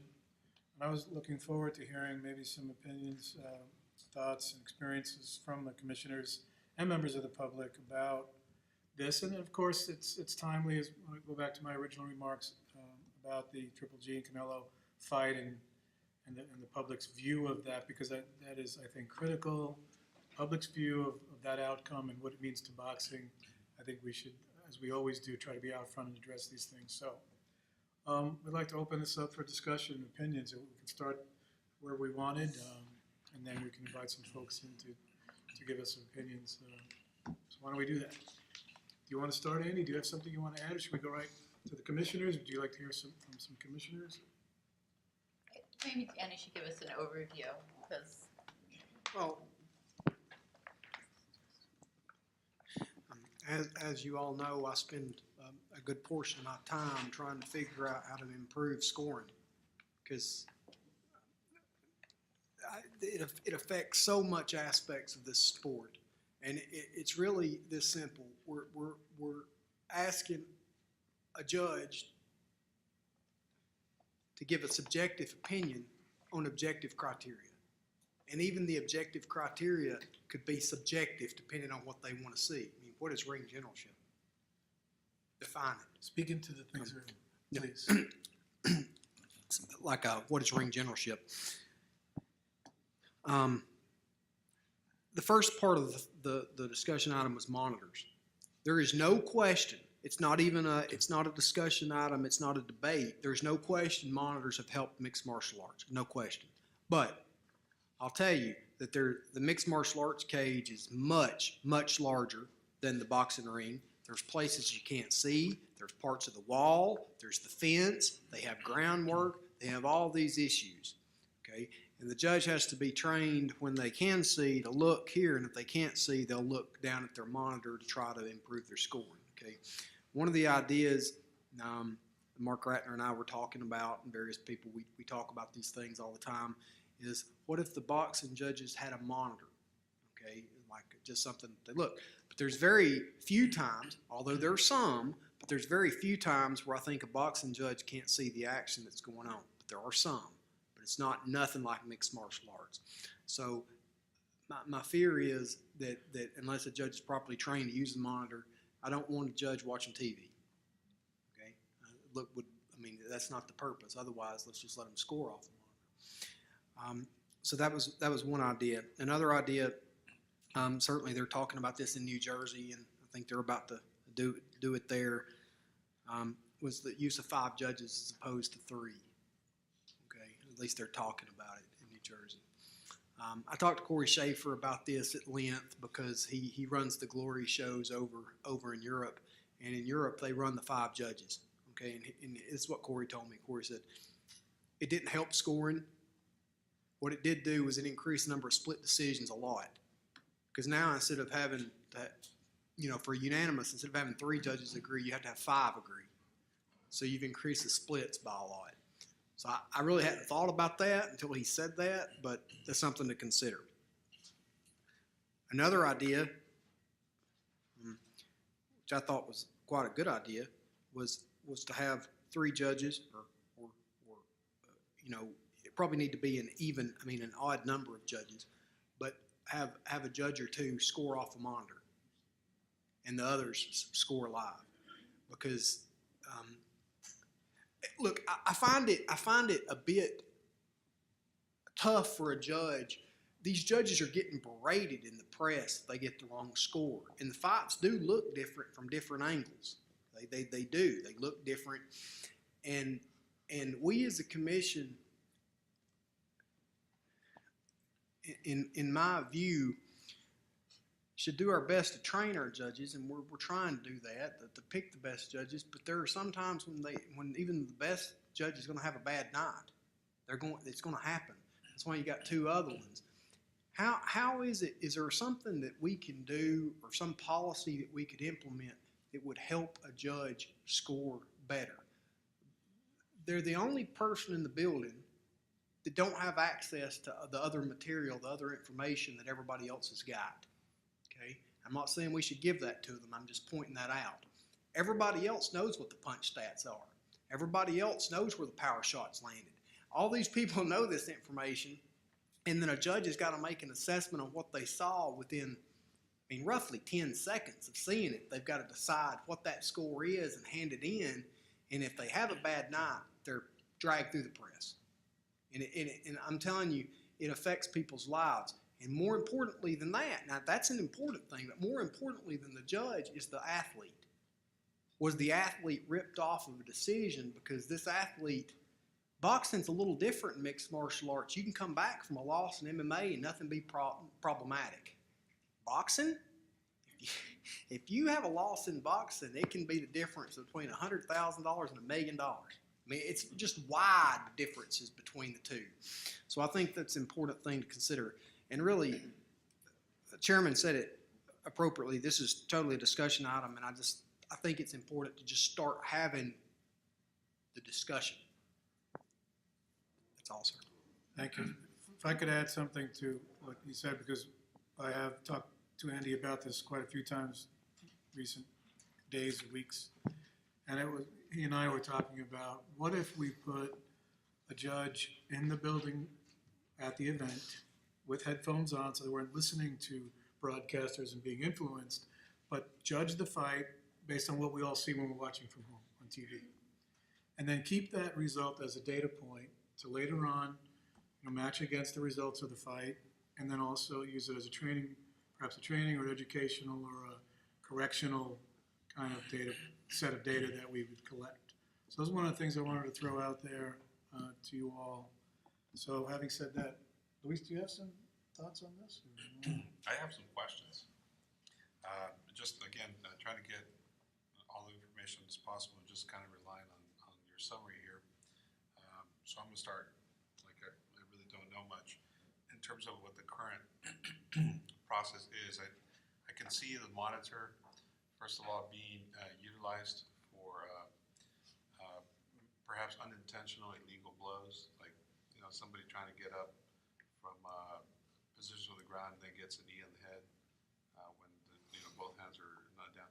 And So what's the status of that now? Do we currently in California use the monitor if the ref were to stop and say, I want to see? Is that even a possibility currently? In boxing, Well, I thought we were talking about both, but obviously in boxing, it's kind of a different deal, but can we use it in boxing? Let's start with that. no. So we can't use it at all, even if it's for potentially, like, let's say there's a question as to whether or not the boxer used his elbow. So, and the guy, let's say, falls and he's knocked out, but then there's an argument, hey, he used his elbow. It was an illegal blow. You can't use the monitor currently. Not in that situation. That would be getting kind of like where instant replay kind of gets into that neighborhood. Yeah. What they would do in that situation is file, which would be our next item, an appeal request, change of decision request, and then the commissioners could review the video as a quorum body at the next meeting, but not that night. The referee's decision's he's the sole arbiter. Got it. Now, using the example that Chairman Carvelli used earlier, or at least the reference to the Canelo Alvarez fight, where people thought the outcome should have been different. In your two scenarios, or your two or three suggested discussion ways of using this monitor, how would you envision those working if they were to be implemented in California from a judge's perspective or an outcome of a fight?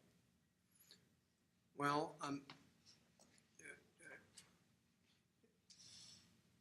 the idea would be much like we have it like a UFC or Bellator, with the monitor set up right in front of the judge. It's a very small monitor. It's not the big ones like it's on the doctor's table, which is a small one, and it's like stuck up against the ring like it is on the cage. And then if the boxer's got in a position where the judge couldn't see too well or couldn't see whatever, they'd glance down at that to see if they could see anything. That'd be sort of the idea. Now, I want to be very clear, I'm not exactly advocating this. Right. I just think it's one idea, because it did improve mixed martial arts. Yeah, but my question, I think in general, is just from your personal opinion, having been in the business for a long time. How would you envision this working? Because I'm trying to get an idea, trying to picture how this would enhance an outcome from a judge's perspective. Well, so say you've got a far corner over here, like the far corner, and you're the judge on, let's say you're on the commission side, so you're the TV side judge, and you're over there all the way in the corner, and they're doing inside work that you can't see too good. Perhaps, the camera is pretty good about catching that stuff because they're wanting to show it for TV. Yeah. You could look down and see it happening on the monitor to see if those punches were really effective, or to see if they were just. Sometimes boxers have a good way of, I don't want to, deceiving's not the word, but making a punch look better than it really is sometimes, especially when they're in tight. At least I get tricked. Maybe that's not their intention, but you go back and watch it. One of the challenges that I think has been discussed here in the past is that there's a minute break in between rounds, and so we at home can be watching the fight and be like, oh yeah, that should have been a 10-9 round. It should have been the other way around, or what have you. We have that luxury. Yep. But as a judge, if you're trying to utilize the monitor for those purposes of like, oh, it should have been the other way around. It's a minute. I'm just trying to envision again, like how that would work. Even if they're replaying like that 1 minute break, or is it done at the end of the fight? Just trying to get ideas. Ideally, they would go off during the minute break, or they like blue screen, like that's not the feed. You don't want them seeing any type of stats. At least in the way the mixed martial arts does it is they don't show any stats, any punch stats. They don't show any replays. The judge sees none of that. Right. They only see the live feed from the cameras, and that's it. And I don't know if they blue screen or they just go to like the logo of like Bellator or UFC, but they don't see the replays.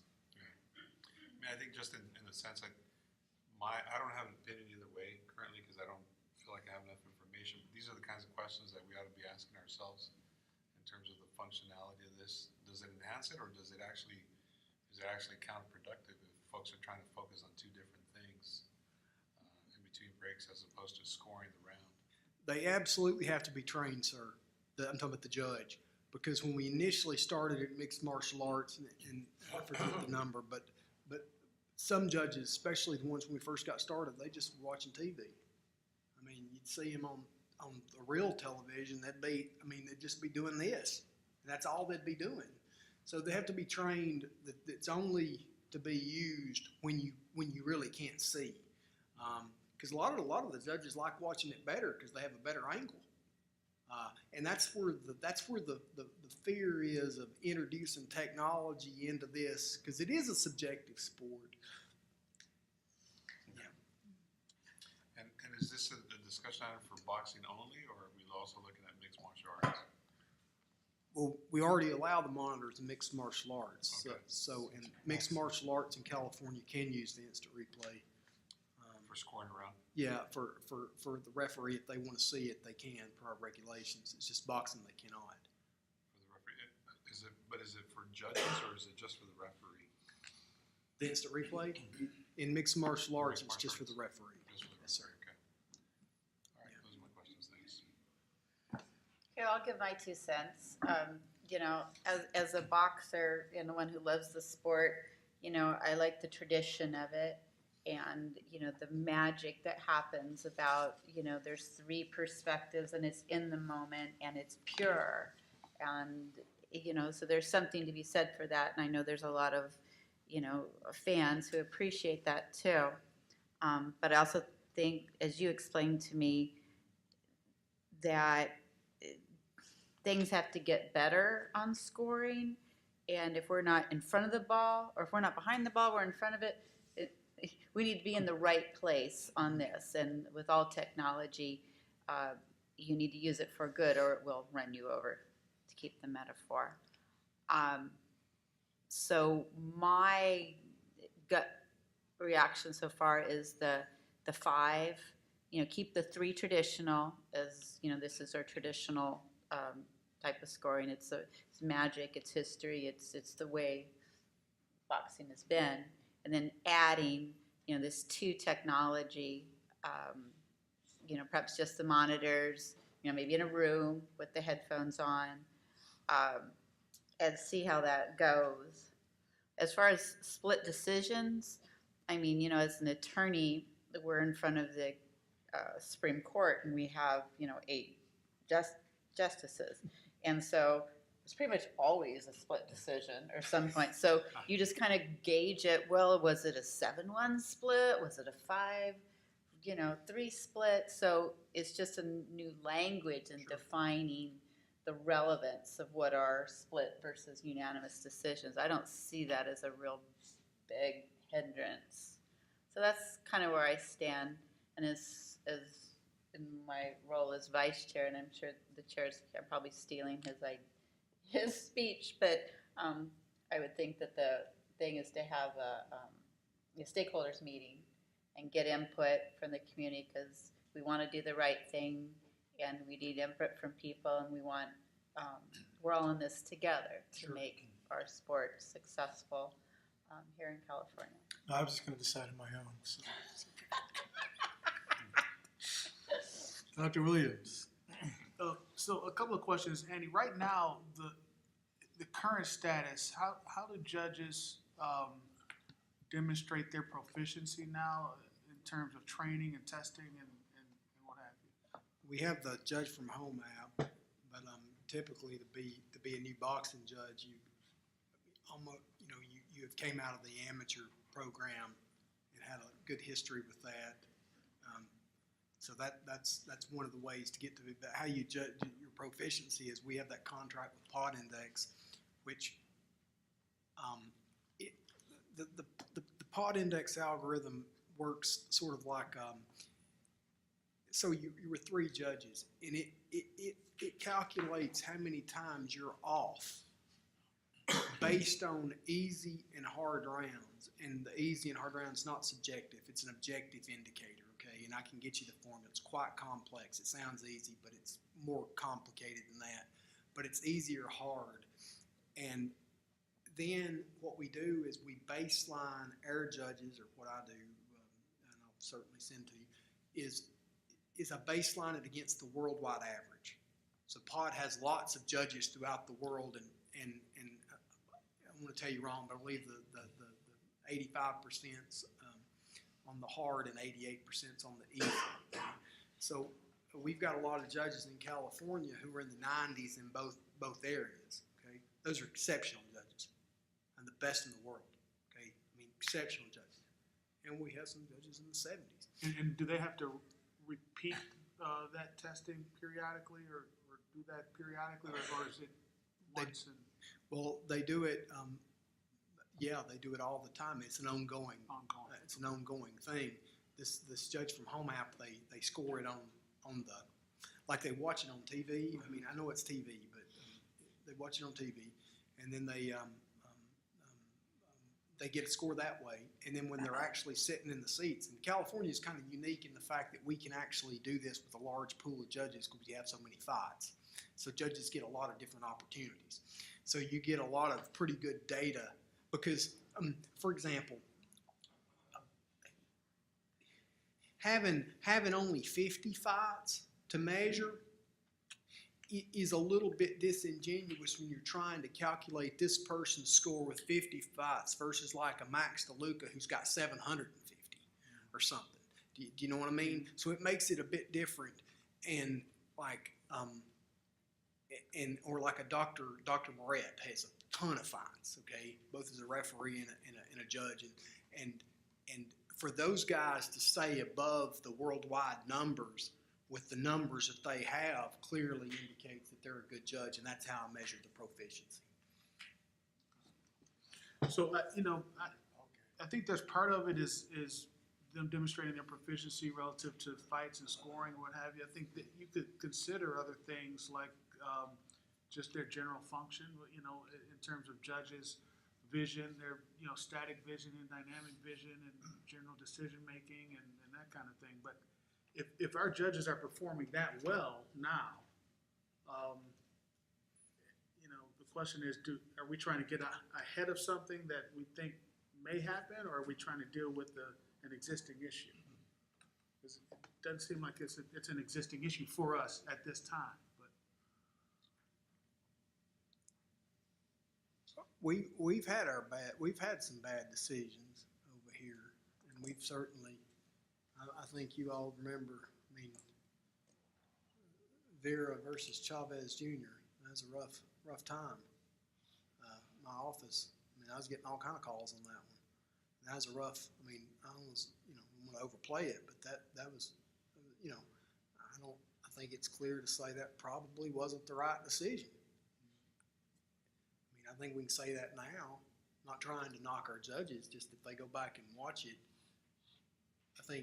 I certainly think the fight was closer than some of the scores that were turned in. Okay, and I'm not going to mention those judges just in general. But that's probably been one of the more. I mean, we've had worse decisions than that, obviously, but they're not the ones that are on television. Where that's on HBO. It shows up more. And if there's a bad decision in a big fight, it shows up more. And I'm really not advocating anything other than a discussion, because I think that's the first part. But I do think this is the largest commission in the world, or in the North America, and the second largest, to my understanding, behind only the country of Japan, as far as number of sanctioned activity. I say that in the fact that it will become up to this commission to lead on this, and however we figure out how to do it, you guys. Dr. Williams, if I could add something to that, because of, we have some decisions we make on what to put on the agenda. One of the things that was happening to me after that fight, the Triple G fight, was the folks that know that I'm involved in this stuff. A lot of angry, kind of frustrated comments, a lot. Like, that's fixed, this kind of stuff that you really don't want to hear. And, of course it's not fixed, but, you don't want to hear that stuff. We want to promote positive, our sport and all the great aspects of it. So maybe this is a little bit of reaction to a lot of unfortunate experience that was happening to me. People just, you know. Any more? Commissioner Fryerson? Yes, sir. Well, if you're next. We're going down the table. Okay, commissioners and everyone else, I'm from an old school. I don't believe in, I remember as a little boy, when we had a judge, and the judge was the referee. And I remember his name was Arthur Donovan, and he was the judge in any fight, Joe Louis fight or whatever have you. That's old school. Then they brought in judges. Now, let me tell you why we're doing this discussion. Because we had a judge who was really off that night, period. And you can do that. You can have an off night. Yep. When I used to fight, hell, I had off nights, a lot of off nights. But the point is, everybody's looking back at that one judge. But let me tell you about the judge, and not defending her. I'm just saying that's an off night. She has been judging around the world. She's the first pick for so many people around the world. And when she made that mistake, it blew the thing right off the cork. I mean, you know, everybody said, "Oh my God, how could they do this? How could this happen?" And I talked to her on the phone, and she said, "John, I don't know what happened, but that's what happened." You know, it's just like technology is fine. I heard the commissioner was talking about technology and all this. Well, just like this baseball thing, I don't like any of that. I really don't. The second thing, I talked to my daughter in New York, but she likes to text. And I said, "Don't text me, because I'll call and say, 'How are you feeling?' And she says, 'Oh, I'm feeling,' I mean, in the text, 'Oh, I'm feeling fine.' But that doesn't give me an answer. But if I'm talking to her on the phone, like I said, old school, I say, 'How you feeling?' You know, I can hear it in her voice. Any father, and you're a new father with two now, you know when there's a problem. So we're bringing all this up, and it's on our table, because we certainly don't want any of our judges to run to that mistake. You were talking about DeLuca, one of our judges. He's a great judge. I watch him all the time. And one day he'll make a mistake, and it'll blow up. It'll blow up. Trust me when I tell you. Yeah. So all the technology, all that kind of stuff, I think we should throw out the window. I mean, I don't think we should govern fighters like that.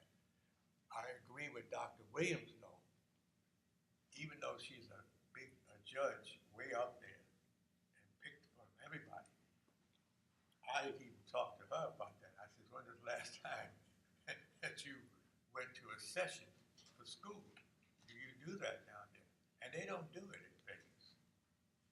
And maybe you could call them and find out. They don't do that. They don't have the classes like you have. So this is some of the problems, and we just have to stay on that. And that's all I have to talk about. Thank you, sir. Commissioner Sauter?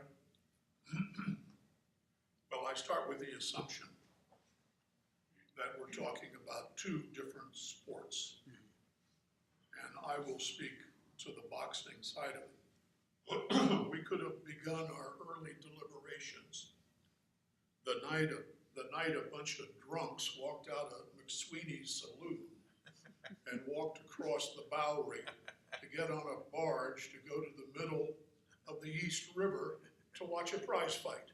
It's McSorley's. not And McSweeney's. I'll be in the same position now as I would have been then. John and I are at an age where what we do in life is take tests at medical centers. And I recently did a test, and they said, "Well, we'll know, it's a holiday or something in India, and we'll know tomorrow." And I said, "What?" Well, this image was shipped back to India to be read there. There's our answer.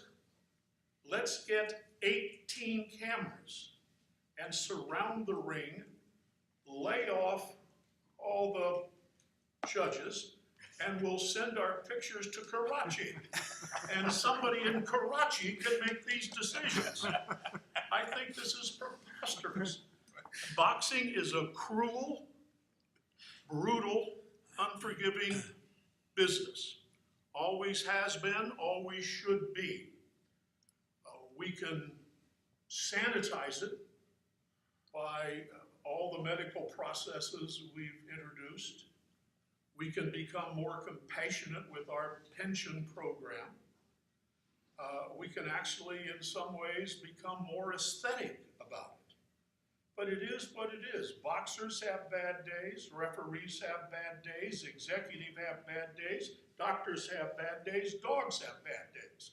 Bad days are a condition of the existence. And a great sport has persevered for now centuries with bad days. And I think these efforts to try and purify this and to make it so flawless is ill-advised and I think ultimately unproductive. And I don't think we care what the crowds think. The crowds come back because the crowds know that people make mistakes and they get upset about it, but it's part of the human experience. So whether it's McSweeney's or Sorley's, I'm still going to vote the same way on all of this. On the boxing side, no. Thank you, Mr. Chairman. Thank you, sir. And it is McSorley's. I've been there once or twice. Now we can invite members of the public to share their thoughts with us, please. Roy Engelbrecht, fight promoter. In this agenda item 7, which we're discussing, it says discussion regarding allowing boxing judges and or using more judges to score the contest, so the scores for matches best reflect what happened. How about this?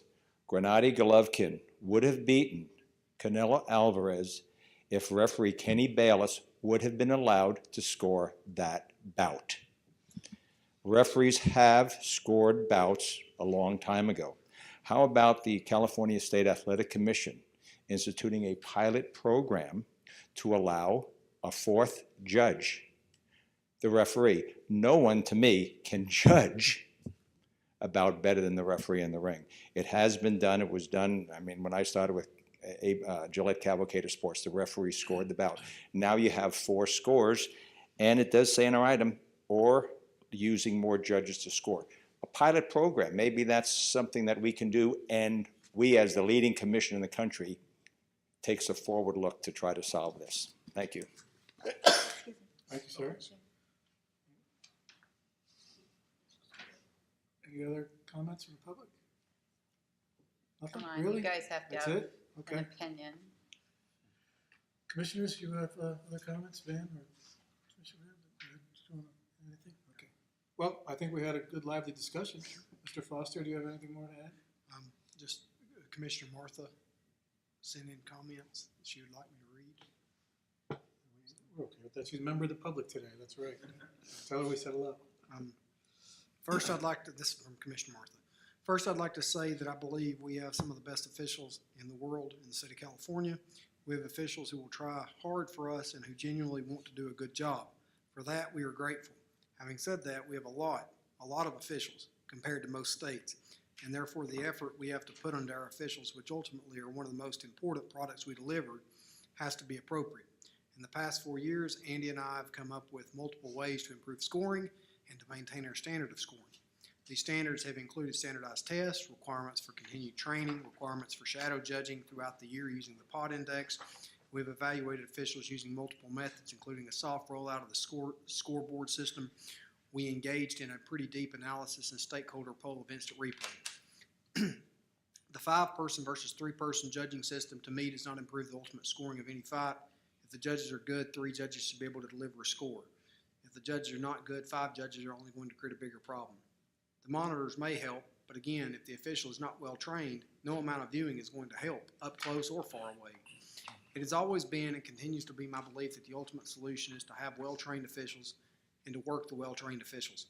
If an official is not good, there should not be an expectation that they will work. Personally, I'd like to hear from the officials on how they believe their skills can be improved. Perhaps an email questionnaire can be sent out to them, and they fill it out and send it back. We spend an awful lot of time thinking about ways to improve their skills. I don't recall actually getting an opinion from anyone, and that would be helpful. Great.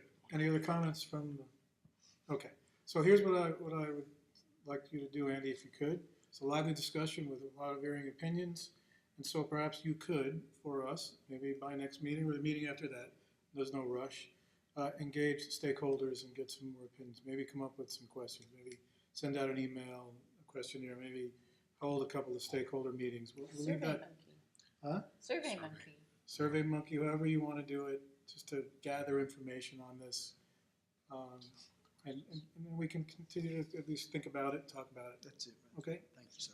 Thank you, sir. Thank you. We're on item number 8, review and approval of processing a petition for change of decision under section 4 of the California Code, section 368. I think, are you going to make this presentation, or Andy, will you start, please? Mr. Chairman, this was a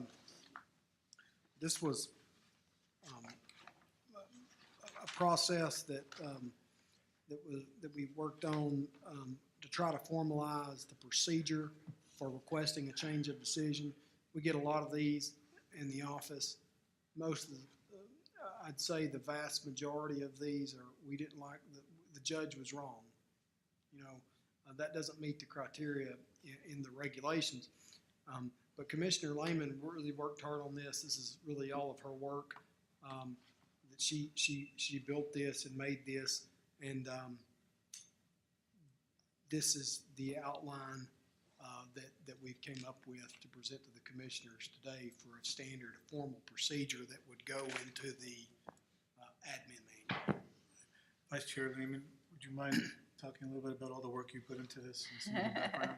This Well, was not something you came up with last night. Yeah, that's for sure. it was a joint effort, and Sophia Canea was did a lot of work on it, as well as Mr. Foster.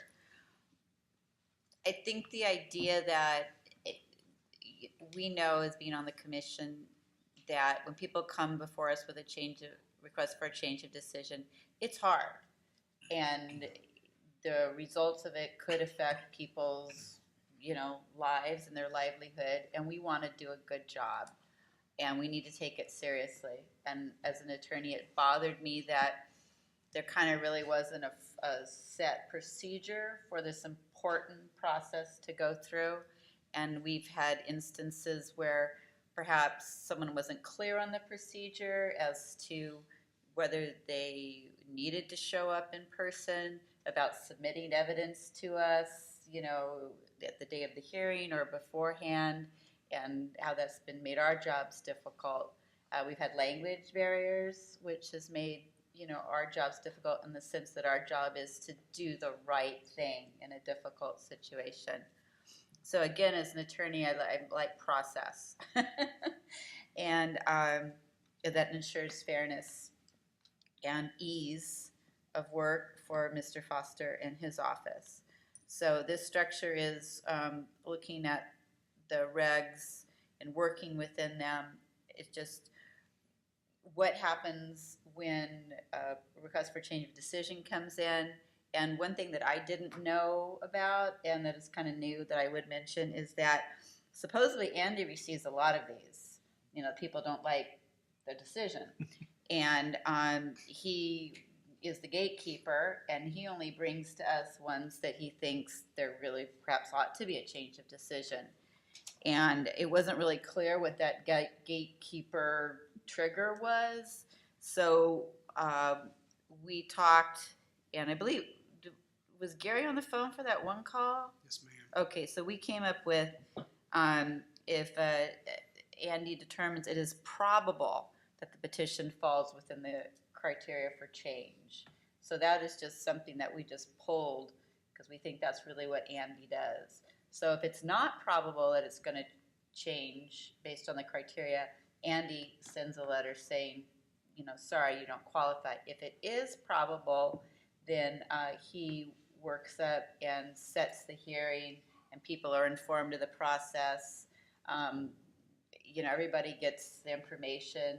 There's provisions in here for translator, and importantly, it's clear that people have to present their evidence before the hearing. They can't present at the hearing unless it's, an emergency or extraordinary circumstances. So that's kind of what it does, and I believe Mr. Duke reviewed it and didn't see anything legal. It's not really a law or a reg we're doing. It's kind of more like an internal operating procedure.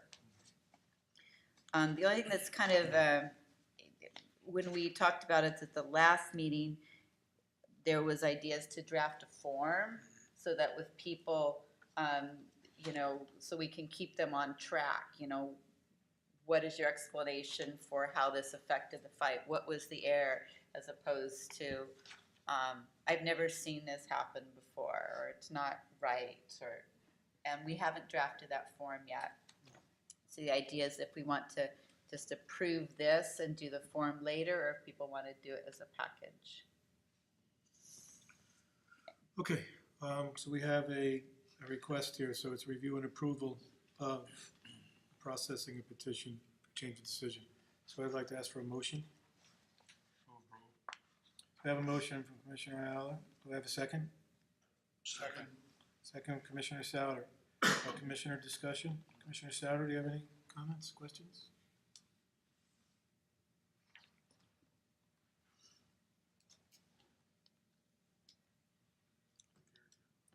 Commissioner Fryerson, do you have any?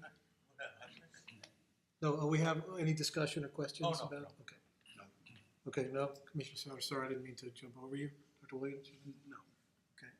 Commissioner Ayala, do you have any comments? Well, I just want to commend Commissioner Lehman and staff for being proactive about this. I think establishing due process or process for basically fairness is a great thing.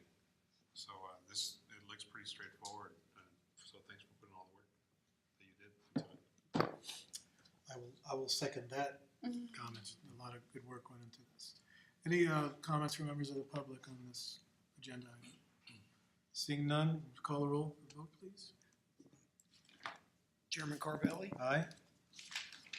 Vice Chairman Lehman, Aye. Commissioner Fryerson, Aye.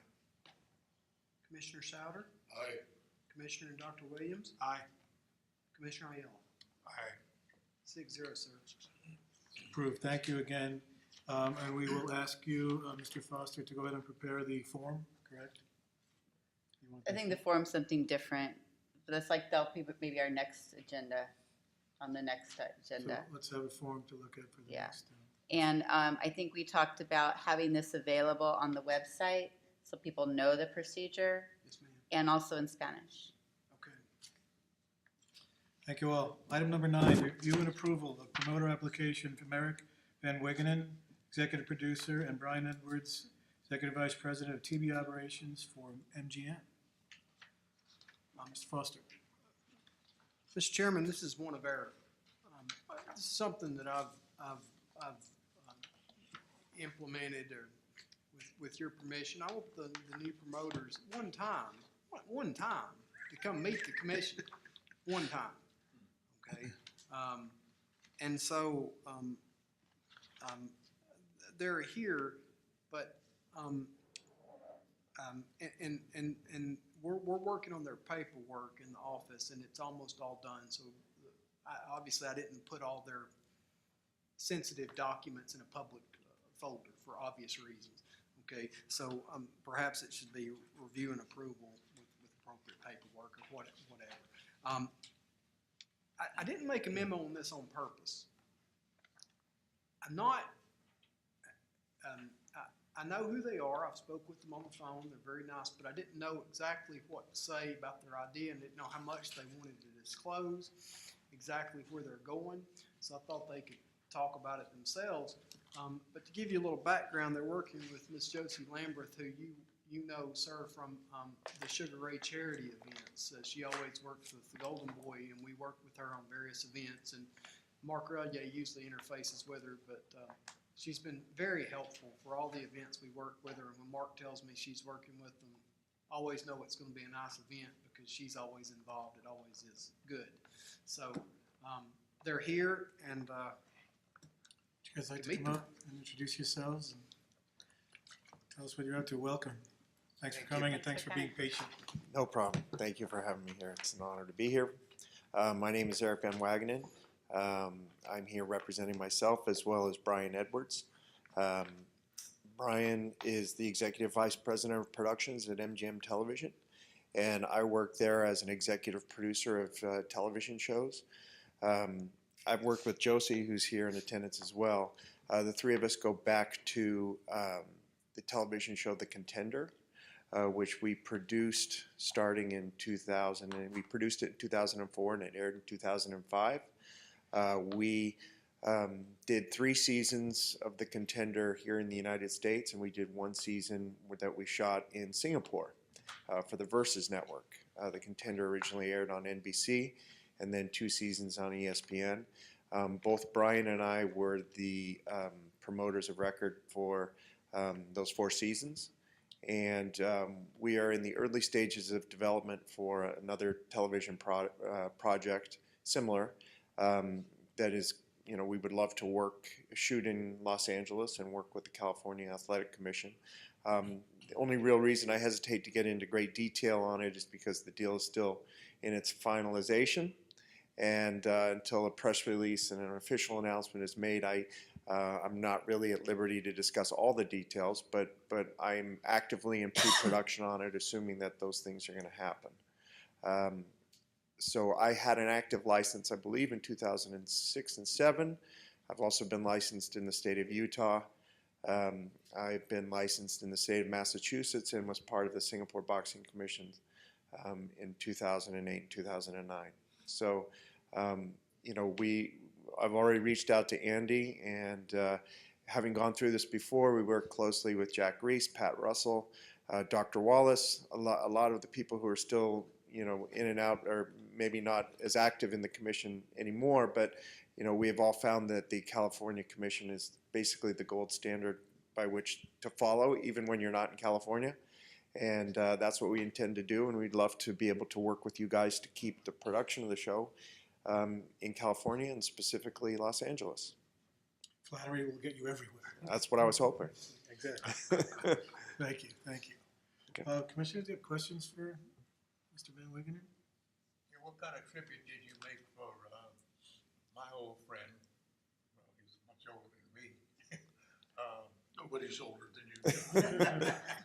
Rocky, who passed away in Boston. What did we do? Well, we didn't. We weren't. You know, we didn't do anything. We don't have anything on the air right now. So. 95. He was 95.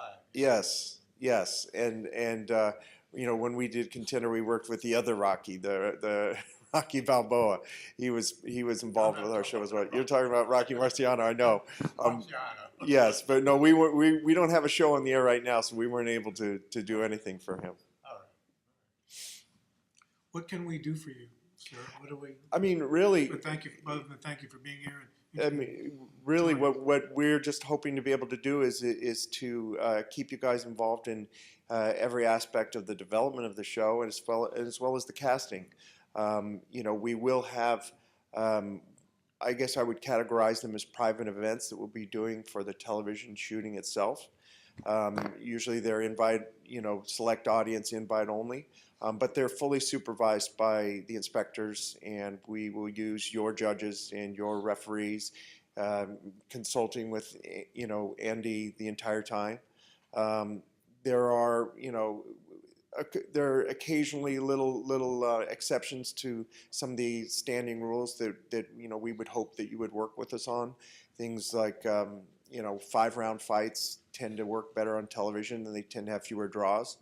You know, things like that. But we will have you guys involved with the casting and making sure that when we cast 6, we still, you know, have not settled on a weight category yet, but we imagine it will be somewhere between welterweight and super middleweight. And we would want to make sure that you guys approve. For the judges. For the judges? That's a joke. Yeah, I know. If you can find them in that weight, great. It's on TV after all. We've got to find 16, yes. So we will want to make sure that you guys sign off on all 16 competitors and make sure that, you know, any 16 of them can fight anyone that's in the group. Have you guys involved in the actual finals casting? You know, we've been through this process a few times before. I don't know if any of you What guys is your were. timing, by the way? We're looking at the spring of 2018 to shoot, with an airing in the fall of 2018. So April would Were be you ideal. involved in the King Productions events? Remember? In the which? I'm sorry? King was, Oh, the Mike. Yeah. I did go to some of his. I knew Michael, and I helped him cover some of his press conferences and some of his fights, but we weren't directly involved with that. No. Any commissioners, any other questions? And we're not taking action. Yes, sir. You're gonna, you might want to rephrase it that you're gonna approve the promoter's application once Mr. Foster gets all the paperwork in office, which we've got everything. We're just finalizing the packet. Okay.